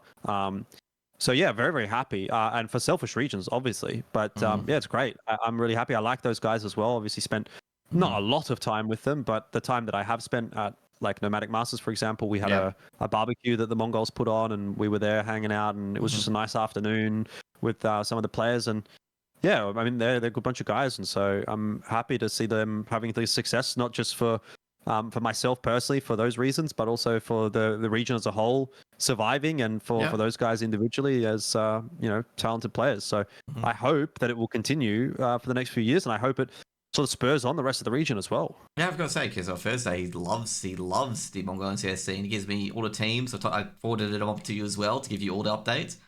But mate, I feel like Mongolian CS is back, to be honest, because I see like all these guys like Dobu, Cabal, and like these guys were in Checkmate ages ago. I casted that as a close qualifier gig, and I'm like, this guy's back. Then you got Zilkenberg as well, another impressive guy, with Chinggis to the AWP as well. And then you got these young talent in particular, like that Mongols roster. I was like, when they lost Score and I forget the other player, Annihilation, I'm just like, well, this roster ain't gonna do so good with these rookies in like 9-10 and stuff like that. But it's been crazy. Like the big issue in Mongols had been composure at that point. They literally pinned Astralis against the wall and Nuke and couldn't kill him. And I'm just like throwing my headset, being like, how the fuck do you fuck that up on Nuke? Okay. I also do say, Yeah, I also do say this about FlyQuest as well. At times, get to the business end and not closing out. I'm like, close the game out, put them to bed, tuck them fucking in. But Yeah, it's one of those things. But like again, I think it's just the trials and tribulations really of being a lesser experienced team, right? That yeah, doesn't necessarily have the same opportunities. You do choke under pressure to an extent. yeah, that's why I was so surprised when 9-10. I forget their names now. Jeez, Mazzinho and stuff like that, Continue. Yeah. and Senzu especially as well, given what he came through before he joined Among Us. Mm. I'm just so surprised that that team had more composure than your score and your superstars on that other Among Us roster, which had just pure firepower. Yeah, no, I think that's true. But to an extent as well, I still feel as though that may be a little bit of an issue in the Mongols camp. Maybe their skill and their composure got them to top 10, but some of the results that we're seeing now from them is not, it's not bad, but it's like they have hit that level and they're not going any further now. So Yeah. maybe they're like a top 9 to 12 team in the world, but they're not pushing consistently into a top 8, or they've not been able to push into a top 4. Yeah, they won the Yala Compass event, but yeah, you want to see something at a pro league, at a Cologne, at a major, whatever. So there is another level that they can hit that I think they're just missing out on because of some tiny X factors. Yeah. And that'll be the next hurdle that they have to get over. Yeah, because I feel like with a lot of teams in particular, they have that, heyday where they go really, really well. Then they have that first part when they go poorly, like one bad event. It's like, how do you recover from that? How do you get back from that? And that's obviously a story for a coach, basically, at this stage, not a story for us. We could just build a narrative that, falling apart, but you never know, really. Yeah. So overall, because I think I looked at the industry overall, I think the only person that's had the same amount of time as you has been Jim. He was with you in the beginning as well, in particular. Is there any particular caster from the long ago that you do? Long ago. Yeah, exactly. That you do miss in particular that wish was still going on in the scene. That I casted with, that I worked with, that sort of retired. Look, I mean, there's no shortage of casters. I think that I've had the pleasure to work with in my career that I think could have continued to do a very good job. Probably, I mean, if we're just to stick to Counter-Strike, because again, this is probably more of a Counter-Strike audience. Yeah, you could do either or. I worked. Yeah, I mean, it's been the majority of my career anyway. So, I mean, initially working with Mike Star, most people probably don't even remember Mike Star, but he was a really good bloke. I very rarely talk to him these days, but we still sort of have each other on Steam and Facebook and whatever. And it would have been interested to see where his career could have gone had he kept going, but he was just a little bit too late. He was pretty entrenched in his real life commitments and stuff like that, so he couldn't really commit full time to esports. And then I was casting with Sniper for a long time, and he eventually sort of moved away from esports as well when he got some more full-time commitments with his real life as well. And I think again he could have had a similar sort of trajectory to any one of the current casters. He would have done a really good job. Always was one of the better guys, I thought, as a talent. And then Brainstorm as well.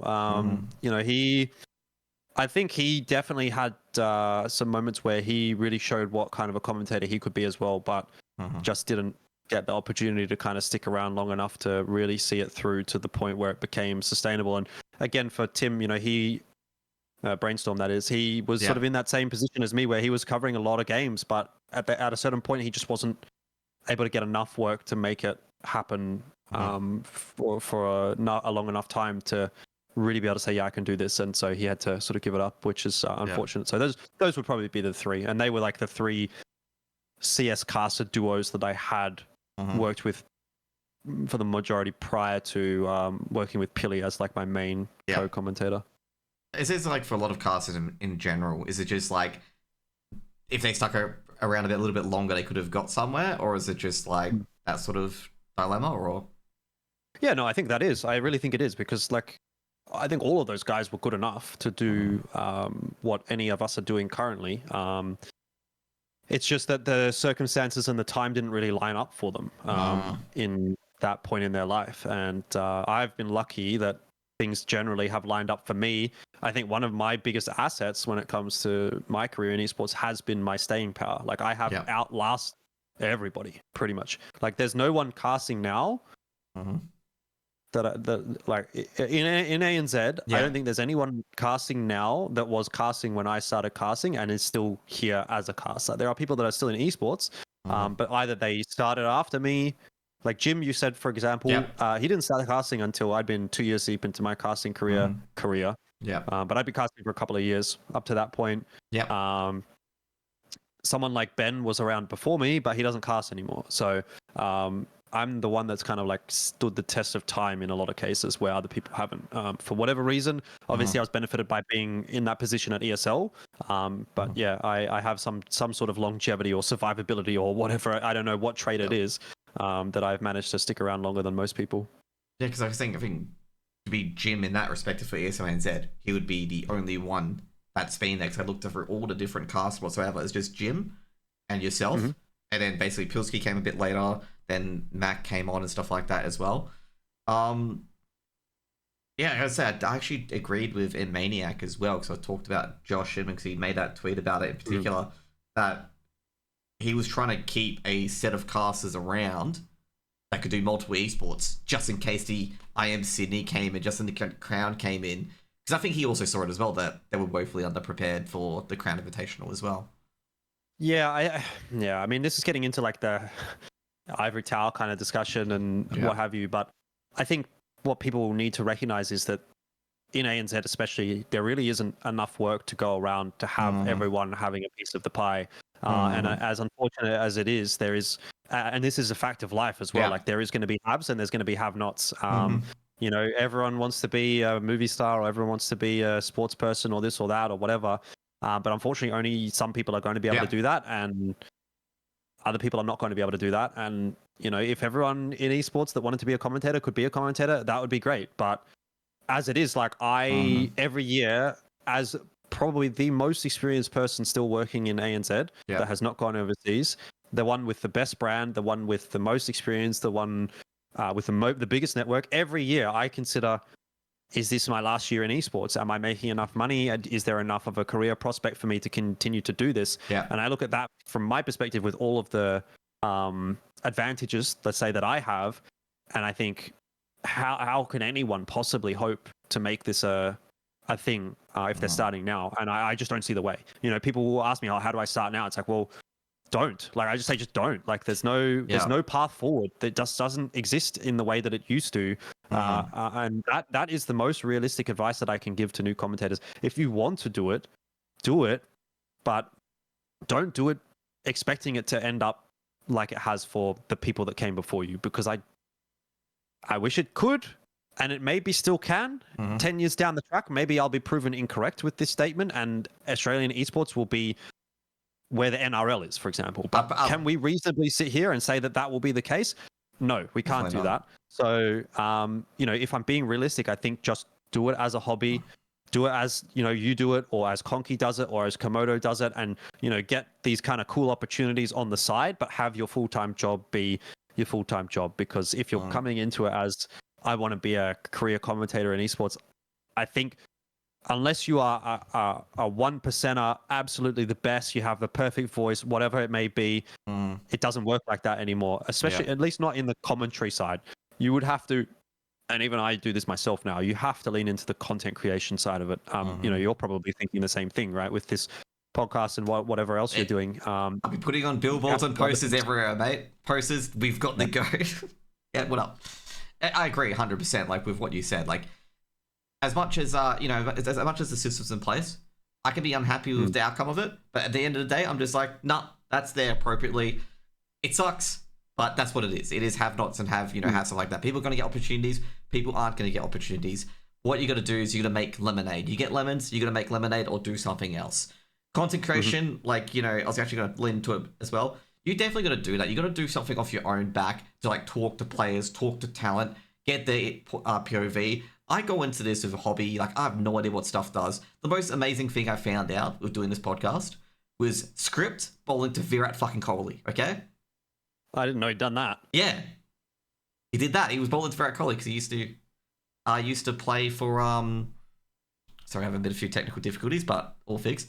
But yeah, he bowled to Virat Kohli. He got tonked a bit. He bowled to Steve Smith as well. Used to play for an academy team before he did his shoulder. Right. and it was absolutely crazy. I was like completely fascinated about it. Like, this is what I've learned from doing it. And I think a lot of people have got to lean into this as well. That you have to do content creation, get to know your players, get to know your talent. And yeah, 100% agree to you. If you just talk to talent, make a podcast. I was going to ask, how did Geographically Talented start? Like, how did that go? And how did In Retrospect start? You know, how did you start all these things? Was it more strings to the bow, or?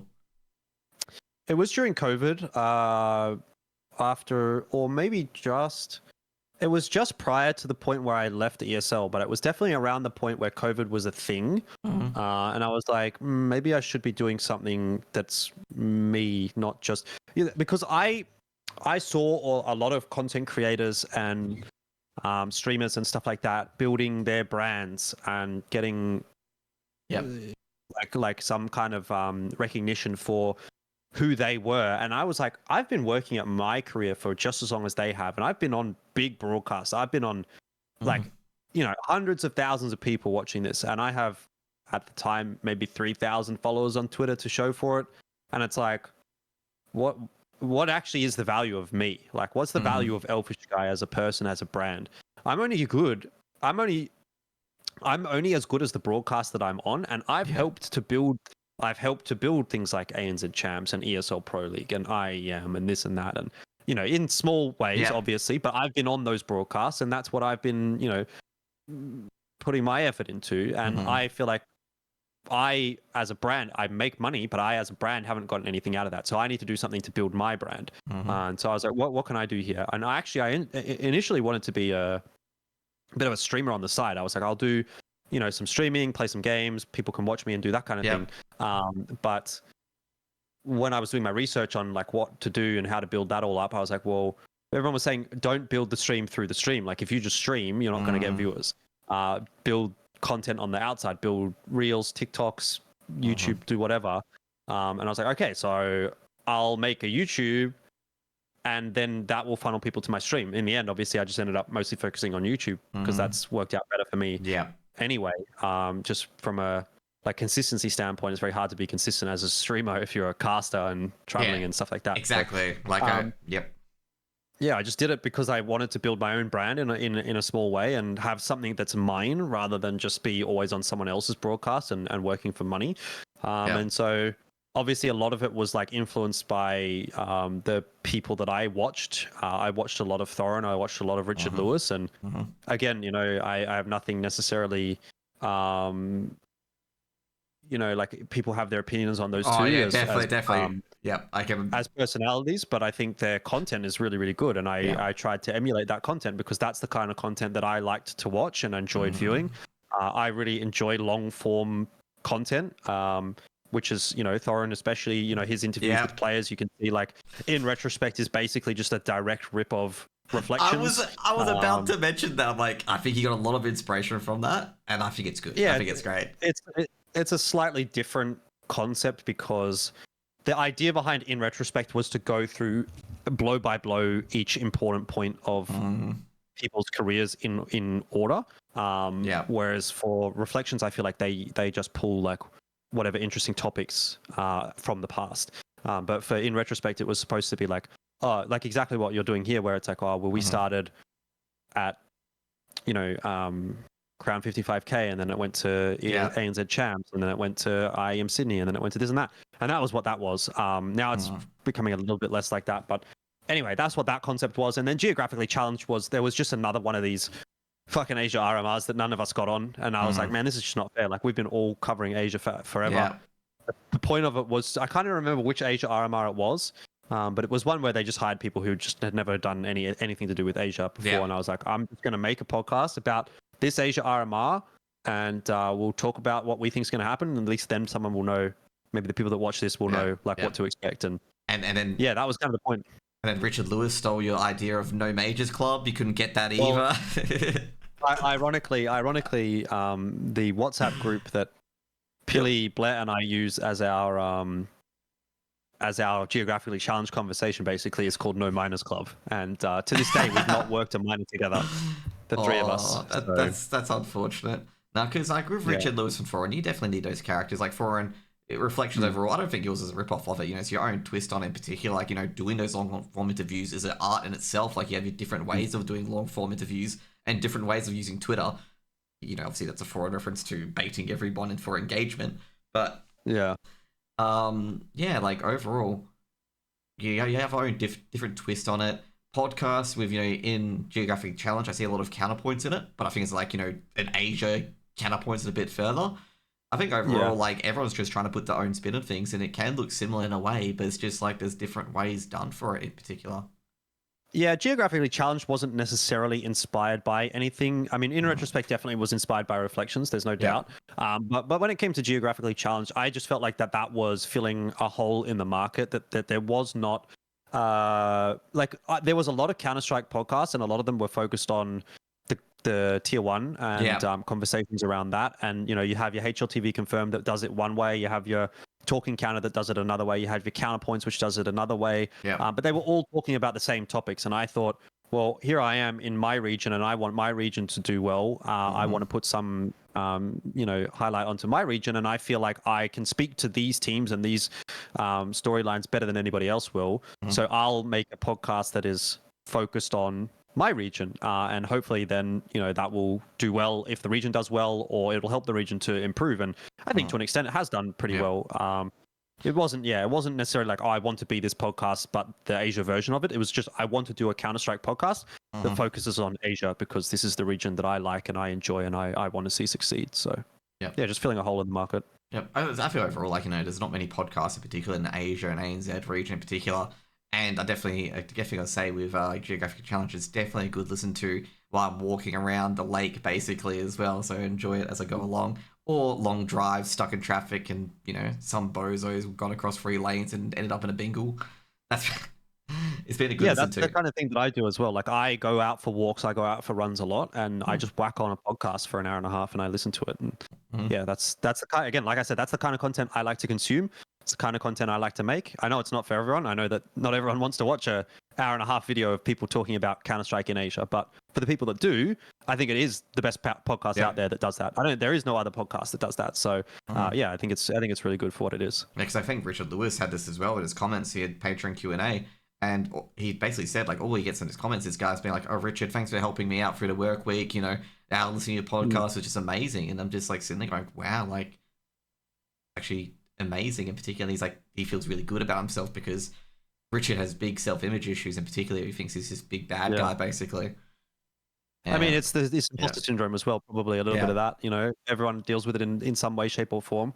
But yeah, I kind of had the same thing after. It took a long time for Geographically Challenged to really properly take off. Probably took about 3 years of consistently doing it for it to actually feel like it was kind of worth it now, in the sense that it easily gets 1,000 views. Most of the episodes are getting 2,000 plus views now, where I'm starting to feel like, oh, okay, there are actually a reasonable number of people that are interested in this at this point. But once you get to that point, it is quite nice, yeah. What's the biggest issue that you've had, like, challenges with both in retrospect and Geographically Challenged? Like, is there any big challenges to it, like getting people on, or? Yeah, both. I think in both cases, getting people on is always a difficulty, especially with in retrospect, where it's more so with like people who aren't like talent or content creators or whatever. It's a little bit more difficult to kind of nail them down for a time. First of all, because I think a lot of players and non-talent personalities don't really feel comfortable doing interviews and being on camera and this and that, or they don't want to do it. So I just feel like I feel like in some cases I'm like putting something on them that they don't really want to do.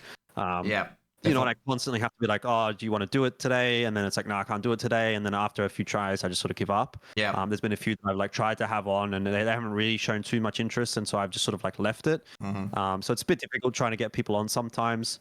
And even with Geographically Challenged, which is like a usual crew, difficult because everyone's working, I've been overseas 2 weeks ago. Blair was overseas over the last 2 weeks doing Pro League, and Pilly's going overseas in like 2 days to do Valorant. So it's like, when do our schedules align? Me and Blair have just gotten back, and Pilly's going overseas. So it's like really hard to find a time where we're all kind of available. So yeah, it's just timing and availability for something. And the thing is, like, I'm not making money off of it really. So you can't expect anyone to like dedicate their time Yeah, to it. It's exactly. just like if everyone's available, you try and get it done. But yeah, mostly availability is probably the most difficult part. Yeah. Yes, I'm gonna say overall, like, I've had this as well, trying to get interviews with specific people, and just a Mhm. lot of people more insular and introverted, and they're just not interested in it. Yep. And yeah, that's what happens over time. Like, for example, since I'm in the WoW scene in particular, like one of the Australians Mythic Plus players, I knew him because I did Mythic Pluses with him as well back in like when I was really grinding WoW. And the MDI is it's like a speed running for dungeons, like completing a Hmm. certain dungeon in a certain amount of time. And his Yep. group and his team won. And I was like, hey, let's reach out to his manager, see if we can lock him down for an interview, because a lot of people in the AU scene have no idea that this guy's Australian. He's been in the scene for a long time in particular. And it's just, yeah, in the end, I had to leave it. I followed up 3 times, and I'm just like, yeah, clearly doesn't want it. But, like, Yep. that's I think that's probably your main challenge, I would say. It's like just, I mean, it's the nature of the beast. Like, yeah, I want to get people on and I want to do these podcasts with people, but if they don't want to do it, like, I don't want them. I yeah, don't want them exactly. on if they don't want to be on. You know what I mean? So Mhm. I'm going to try and I'm going to ask and I'm going to follow up a couple of times. But if the interest isn't there, then the interest isn't there, and that's fine. Yep. So Anything in the future with In Retrospect, is that going to come back for a few more key figures? And what about Geography Challenge? Where you want to shape that for the future? Where you want it to go? in retrospect, is never shelved, but it's Mm. definitely on the back burner. It's one of those that I don't know for you. Like it when I do this kind of an interview, which is what In Retrospect sort of is, it is somewhat research intensive the way that I Mm. do it. Yeah. I really go through and I look, okay, where's your history starting from whatever Mm. point, go through the main events, look through your Twitter. I'm like reading through people's Twitters from like 2015 and I'm looking for like important tweets that have popped off or, funny moment this that I can ask, if I could go and say like for example, when I did the one with like Alistar, Yeah. there was like I was looking through his Twitter and then I kept seeing photos of him and Liaz. And I was like, Yeah. I'll ask him about the bromance with Liaz, right? And that's obviously a thing, but Yeah. like, you have to have something there for it. And so I'm just like trying to find those kind of moments, which are not necessarily part of your career, but they're just like something interesting to talk to. Yeah. And I'm trying to find those. And so it takes a little bit of time, definitely more than it does for any of the other content that I make. So it's never shelved, but it's definitely on the back burner in that, I want it to be for people that it's going to be worth it. And it doesn't necessarily get the viewership that I feel is worth it for the effort that I put into it. It's a lot easier for me to make it geographically challenged, get good viewership on that, and feel like I've had some value. Whereas I have to put in Yeah. probably 5 times as much in terms of hours to make it in retrospect. And it gets maybe 1,000 views if I'm lucky on a good episode. Even though I personally really enjoy the in retrospect, just isn't worth the time at the moment necessarily. So Yeah. it's never done, but it's nothing planned at this point in time. But I'd like to do, I think any of the FlyQuest guys right now, like I think in particular two that I want, I obviously haven't done Inns or Vexite. I have Dexter and Ali already on in retrospect at some point. Dexter was a long time ago, so Yeah. it may be interesting to have him back for another episode at some point. Was it before but I his think, mouse? yeah, Was it before his mouse's fanatic stint? it was Yeah. before he went overseas. Yeah, before he went overseas. So yeah, Inns, Vexite, maybe Dexter, probably a couple of the Rooster members. But I don't know how good, like, especially the Rooster guys are on camera. Like, I think they probably need a little bit more media training in some cases. Let's just say. Oh, they're completely fine. What are you talking about? To do a long form interview like that one. TJP would be great. Trust me, it would be really great. yeah. Get your video demonetized within 5 seconds. Well, listen, they're already demonetized by Blair when I'm on Geographically Challenged, so it's fine. But yeah, there are definitely people that I would like to have on it, but it's just, it's about finding the time that works for me, for them, and also having it be a good enough product that I'm happy to put it out. Whereas Geographically Challenged is a lot easier. Yeah. Where Geographically Challenged goes in the future, I think it's just going to be what it is for the moment. I mean, in an ideal world, I want to do more in-person episodes because they always perform the best. Yeah. But they're very much predicated on us all being at events together, and that just very rarely happens, unfortunately. Yeah, because like I say, like that's you want it at an event, but it's just like you, Blair, and Pilly. I think it's The only one that has been since we started doing it was IM Sydney. Okay. That's the only one. Jeez. Yeah, I was gonna say. What do you feel like? I was gonna say. I was gonna ask about what you say to newer casters in industry and whatnot. And I say this as well, in particular to young people. And this is actually an interesting tangent. And affording homes, okay, every single time, okay. Because they go, oh, old people had it easier. They had loans of like 70K, and houses were cheaper. And I tell them, I'm like, mate, do you realize you couldn't get a loan back in those days? Like it was hard to get a loan. And I feel like this kind of. What do you like? What do you see the challenge being for newer casters in particular? Like other than being no pathway, is there any other big challenges? In some ways, it is easier now than it was, and in other ways, it is much more difficult. I would say, I think in general, it was easier back in the day because there was less people doing it, and there was more pathways to reliably skill up as a commentator. But now it is a lot easier to just start. Like everybody can pretty much stream. Their internet's good enough. Back in my day, I couldn't stream. Yeah. We had people. That's why casting organizations existed, was because there was only like 1 in every 5 or 10 people could actually reliably stream. They had like a 2 megabit upload speed or whatever it was that you needed to kind of make it happen. Whereas most people were at like 0.5, 0.6. Mine was 0.6, I remember. So yeah, what are the difficulties now? Well, I think the difficulties now is that it's so oversaturated. So it is easier to start, and it's easier to kind of just start doing it, but it's like harder to make people care because there's so many people that are trying, and so why should they care about you? Whereas when I started, it was really, I was one of maybe 10 or 20 people that were trying to do it in Australia, of course, every esports title. It was like League, CS.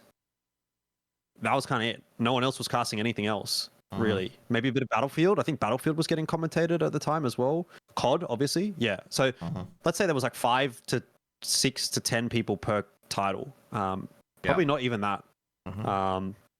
Of the League of Legends casters, I was like maybe one of 10 that was doing it at the time. And CS, when CS started, I was like one of 4 or 5, if that. Whereas now, think about how many people are trying to make it in any given title, and so how can you potentially put yourself in a position where you look attractive to people to hire? How do you differentiate yourself in this day and age when there's so many people trying? Back then, all you had to do was try, and that was enough to differentiate yourself. But now it's like everyone's trying, so you have to be a little bit better. That's why I'm saying now you have to have some kind of X factor that makes you different. Either you just have to be naturally gifted and better, which is very unlikely, or you have to be making some other kind of content, or you have to come with some kind of brand of some other description, or you have to have some differentiating factor that makes you naturally more hireable to certain people for whatever reason that may be. And there's a lot of things that can be. It can be your geographical location. It can be, obviously, it can be your gender. There's that involved as well. You could be someone that brings a brand, and people want that specific audience, and that's why like co-streamers exist now as well. Exactly. The TOs, they're not hiring these co-streamers to be on their main broadcast, but they are allowing co-streamers to bring their viewers to their esports title that may not have otherwise watched. So there's different ways of going about it and different avenues that you can go down to try and sort of angle towards it. But I think now, if I was to start again, it would be difficult. I don't know if I would even make it, but I think if I would try, I would be trying as a content creator first and as a commentator second. Yeah, because I gotta say, a lot of people share your opinion as well, where like it's harder for casters to make it because content creators are just co-streaming, and it's just like your B stream talent's not gonna get too much in the end, in particular. No, I mean, even as a B stream caster, like a lot of the work that I did was as a B stream caster. But there's not even those opportunities really as much anymore. Like there aren't really B streams. B streams are being done from venues now, or in very specific circumstances. So yeah, it's very hard. Yeah, because I gotta say overall, like that's why it's probably hard for you to give advice, because back then it was just to give a shit. You haven't gone into an environment where you have to be that X factor anymore. Like I can tell you how I did it, but that's not going to work for you now. Exactly. So I completely muddled up that point, but that's exactly it. Yeah. Like when I started, all I did was I literally streamed some like Cybergamer open game on of League of Legends on my Twitch stream for like a couple of days, 3 days, to like 5-10 viewers. Posted on the forums that I'm streaming this game, and then someone from Cybergamer, which was Cyanide at the time, was like, you can't stream this, you're not a registered caster or whatever, which, because obviously that was a fucking thing for whatever reason. Yeah. Stupid, but whatever. Then he's like, if you want to cast, you have to come and cast for a casting org. And I was like, okay. He's like, you can come and do it for Team Down TV. I was like, okay, fine. Like, and that was it. And I was in with Team Down TV, and I was casting the League of Legends, and they had a bunch of League of Legends, and I did that for probably like a year or a year and a half. And then they were doing a LAN at Avcon in Adelaide, and it was like, at that point, I had become one of the mainstays. I'd been doing a lot of the casts, and so I was one of the people that got flown there, and I did that. And then there were some other LAN events here and there, and I did those. And eventually, as the industry grew, I was sort of naturally at the front of the wave. Like if you imagine, like I'm surfing the wave, right? I'm the surfboard. Exactly. And as the wave is pushing in, I'm pushing in as well, and I'm getting closer and closer to the shore, which in this case is getting closer and closer to big events. But not that I was necessarily really good. It's just that I was there and I was able to grow with the industry. But now the industry is at a level. Like back when I started, I wasn't competing with Elfishguy, who had 10 years of experience. Yeah. I was competing with Menace, who you probably haven't even heard of. Never heard of who them. was just some bloke who was doing it in his spare time for fun. Like, now you have to compete with Elfishguy, 10 years of experience doing it as a full-time commentator, as the new guy. Like, there's no comparison there, unfortunately. So you just don't get the opportunities. Yeah, it is what it is. Yeah, it's pretty much it. It's like different stages of the industry. I'm trying to think if there's other industries. I had a good one as well, but I completely forgot about it. But there's so many different stages of like industry overall when you get to mid-tier, high-tier and stuff like that, where it's just not enough. I mean, the content creation space is just one thing as well. Like, a lot of the popular streamers now, they couldn't tell you how they did it because they were there when they were the ones who could stream it, I think overall, for me to stream for my first time, I had to get 2 different modems, basically. One for gaming, one for thing. I had to get like a 5G wireless set and link up my OBS through it, so it would only use that internet.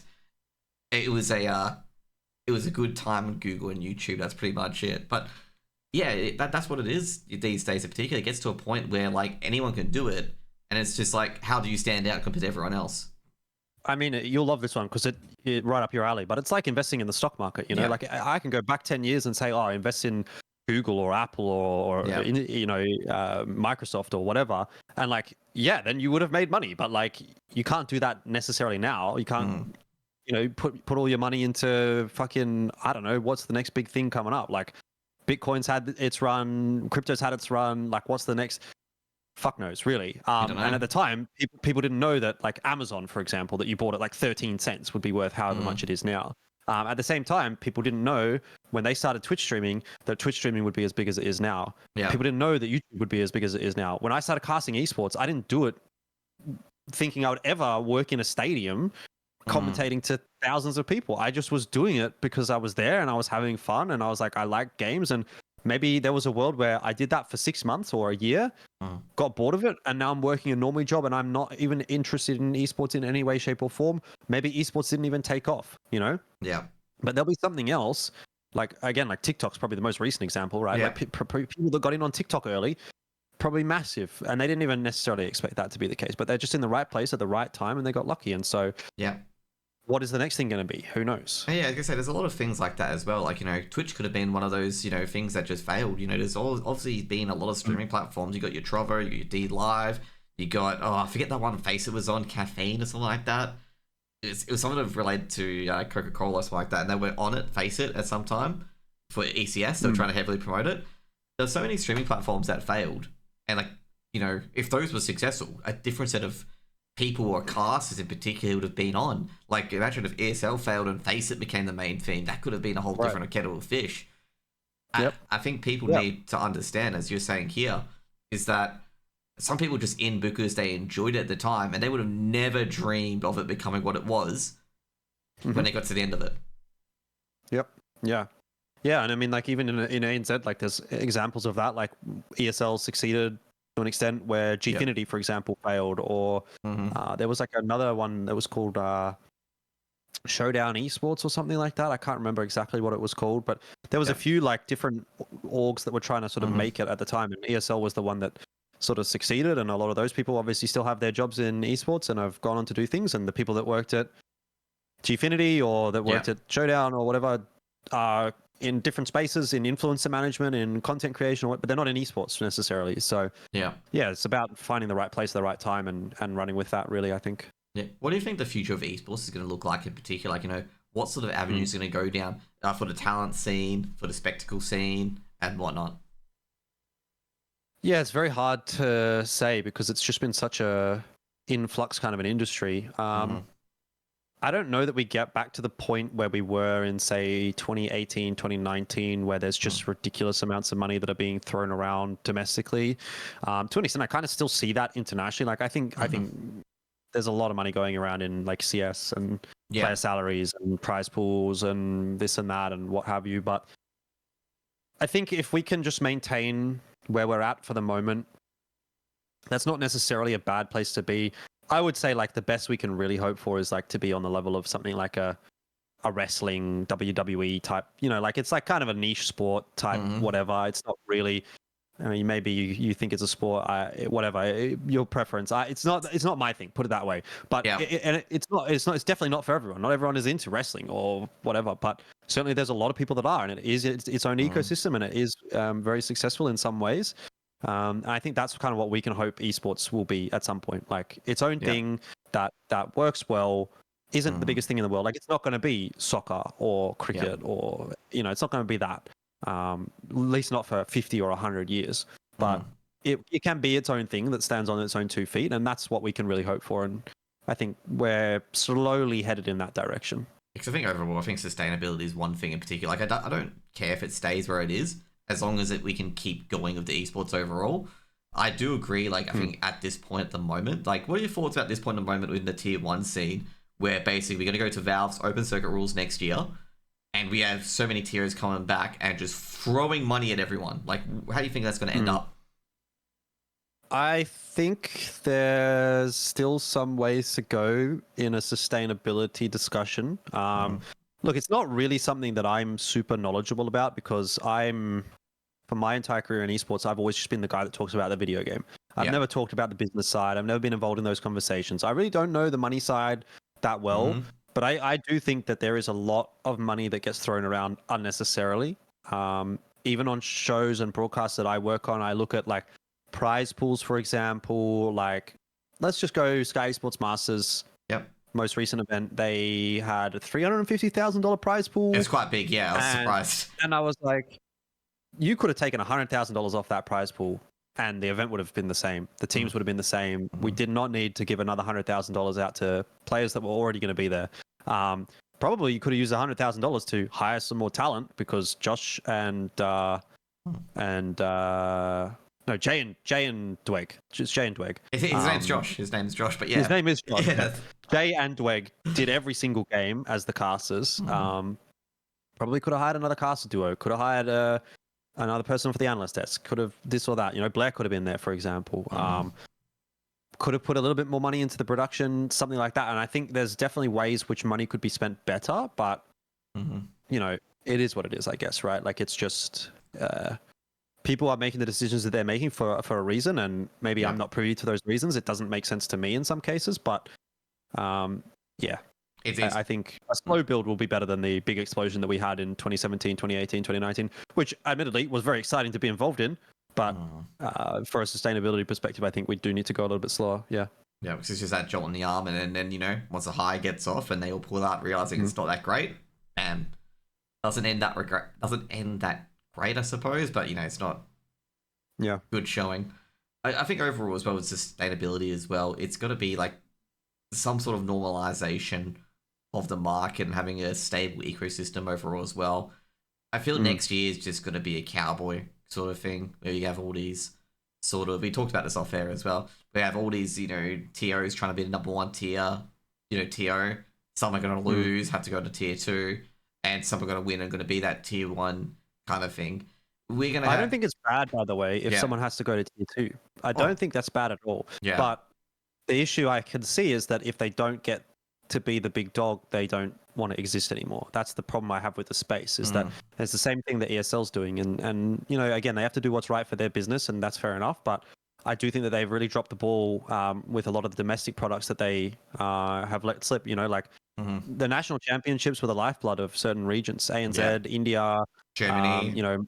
Meisterschaft, UK Premiership, like all those were all beloved products that don't exist anymore. Yeah. And you replace them with what, ESL Challenger League, which is just not the same. It's not So personable, it's like basically you had interviews with each player, I believe, you had webcams and stuff like that. Like, how did you feel when that product just, ANZ Champs is going back to Premier? Like, what was the feeling going into that? disappointing, I guess, because for me, I feel like ANZ Champs has really been a huge part of my career, more than anybody else at ESL, because the people that worked on it at the start, they are doing different things now. I think I'm the only person that was involved in every single season of it, and there were definitely people there that were there for a long time. Definitely. But I was there from season 1 through to season 16, every single season. And then all of a sudden it's just gone, and it's like, they didn't replace it with something that I think is as good of a product. Personally, I don't believe that ESL Challenger League is as good of a product as ANZ Champs. And again, I understand the reasons why. Like, it was a very expensive product to run. People weren't really watching it towards the end there. People weren't interested in ANZ Champs, and there's a lot of reasons why that viewership declined. And I think in part a big reason for that was, first of all, when CS started, skins gambling was massive. There was huge viewership because of that.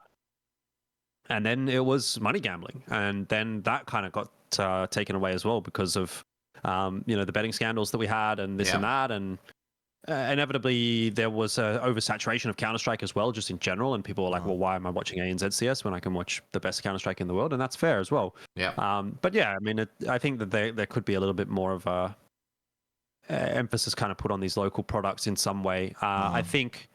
I actually think the way that ESL's doing it with Challenger League is a much more sustainable way of doing it, but I would like to see a little bit more investment being put in. I think doing it with a domestic operator is a much better way of doing it than doing it with a international sort of conglomerate just doing every single region. So if we would do ANZ Champs, but we would do it online, 2 casters, local production team, I think that's a happy middle ground where you're not A, having to have a studio, B, paying for 3 or 4 talent on any given day, having a full director, replay operator, observer, like a whole production team, which in some cases we had a production team that was like 5-6 people for an ANZ Champ show. And it was like, I think it was like $10,000 a day or something they were telling me to run an ANZ Champs day, which is obviously a lot of money for, like, at some points it was getting like 500 viewers.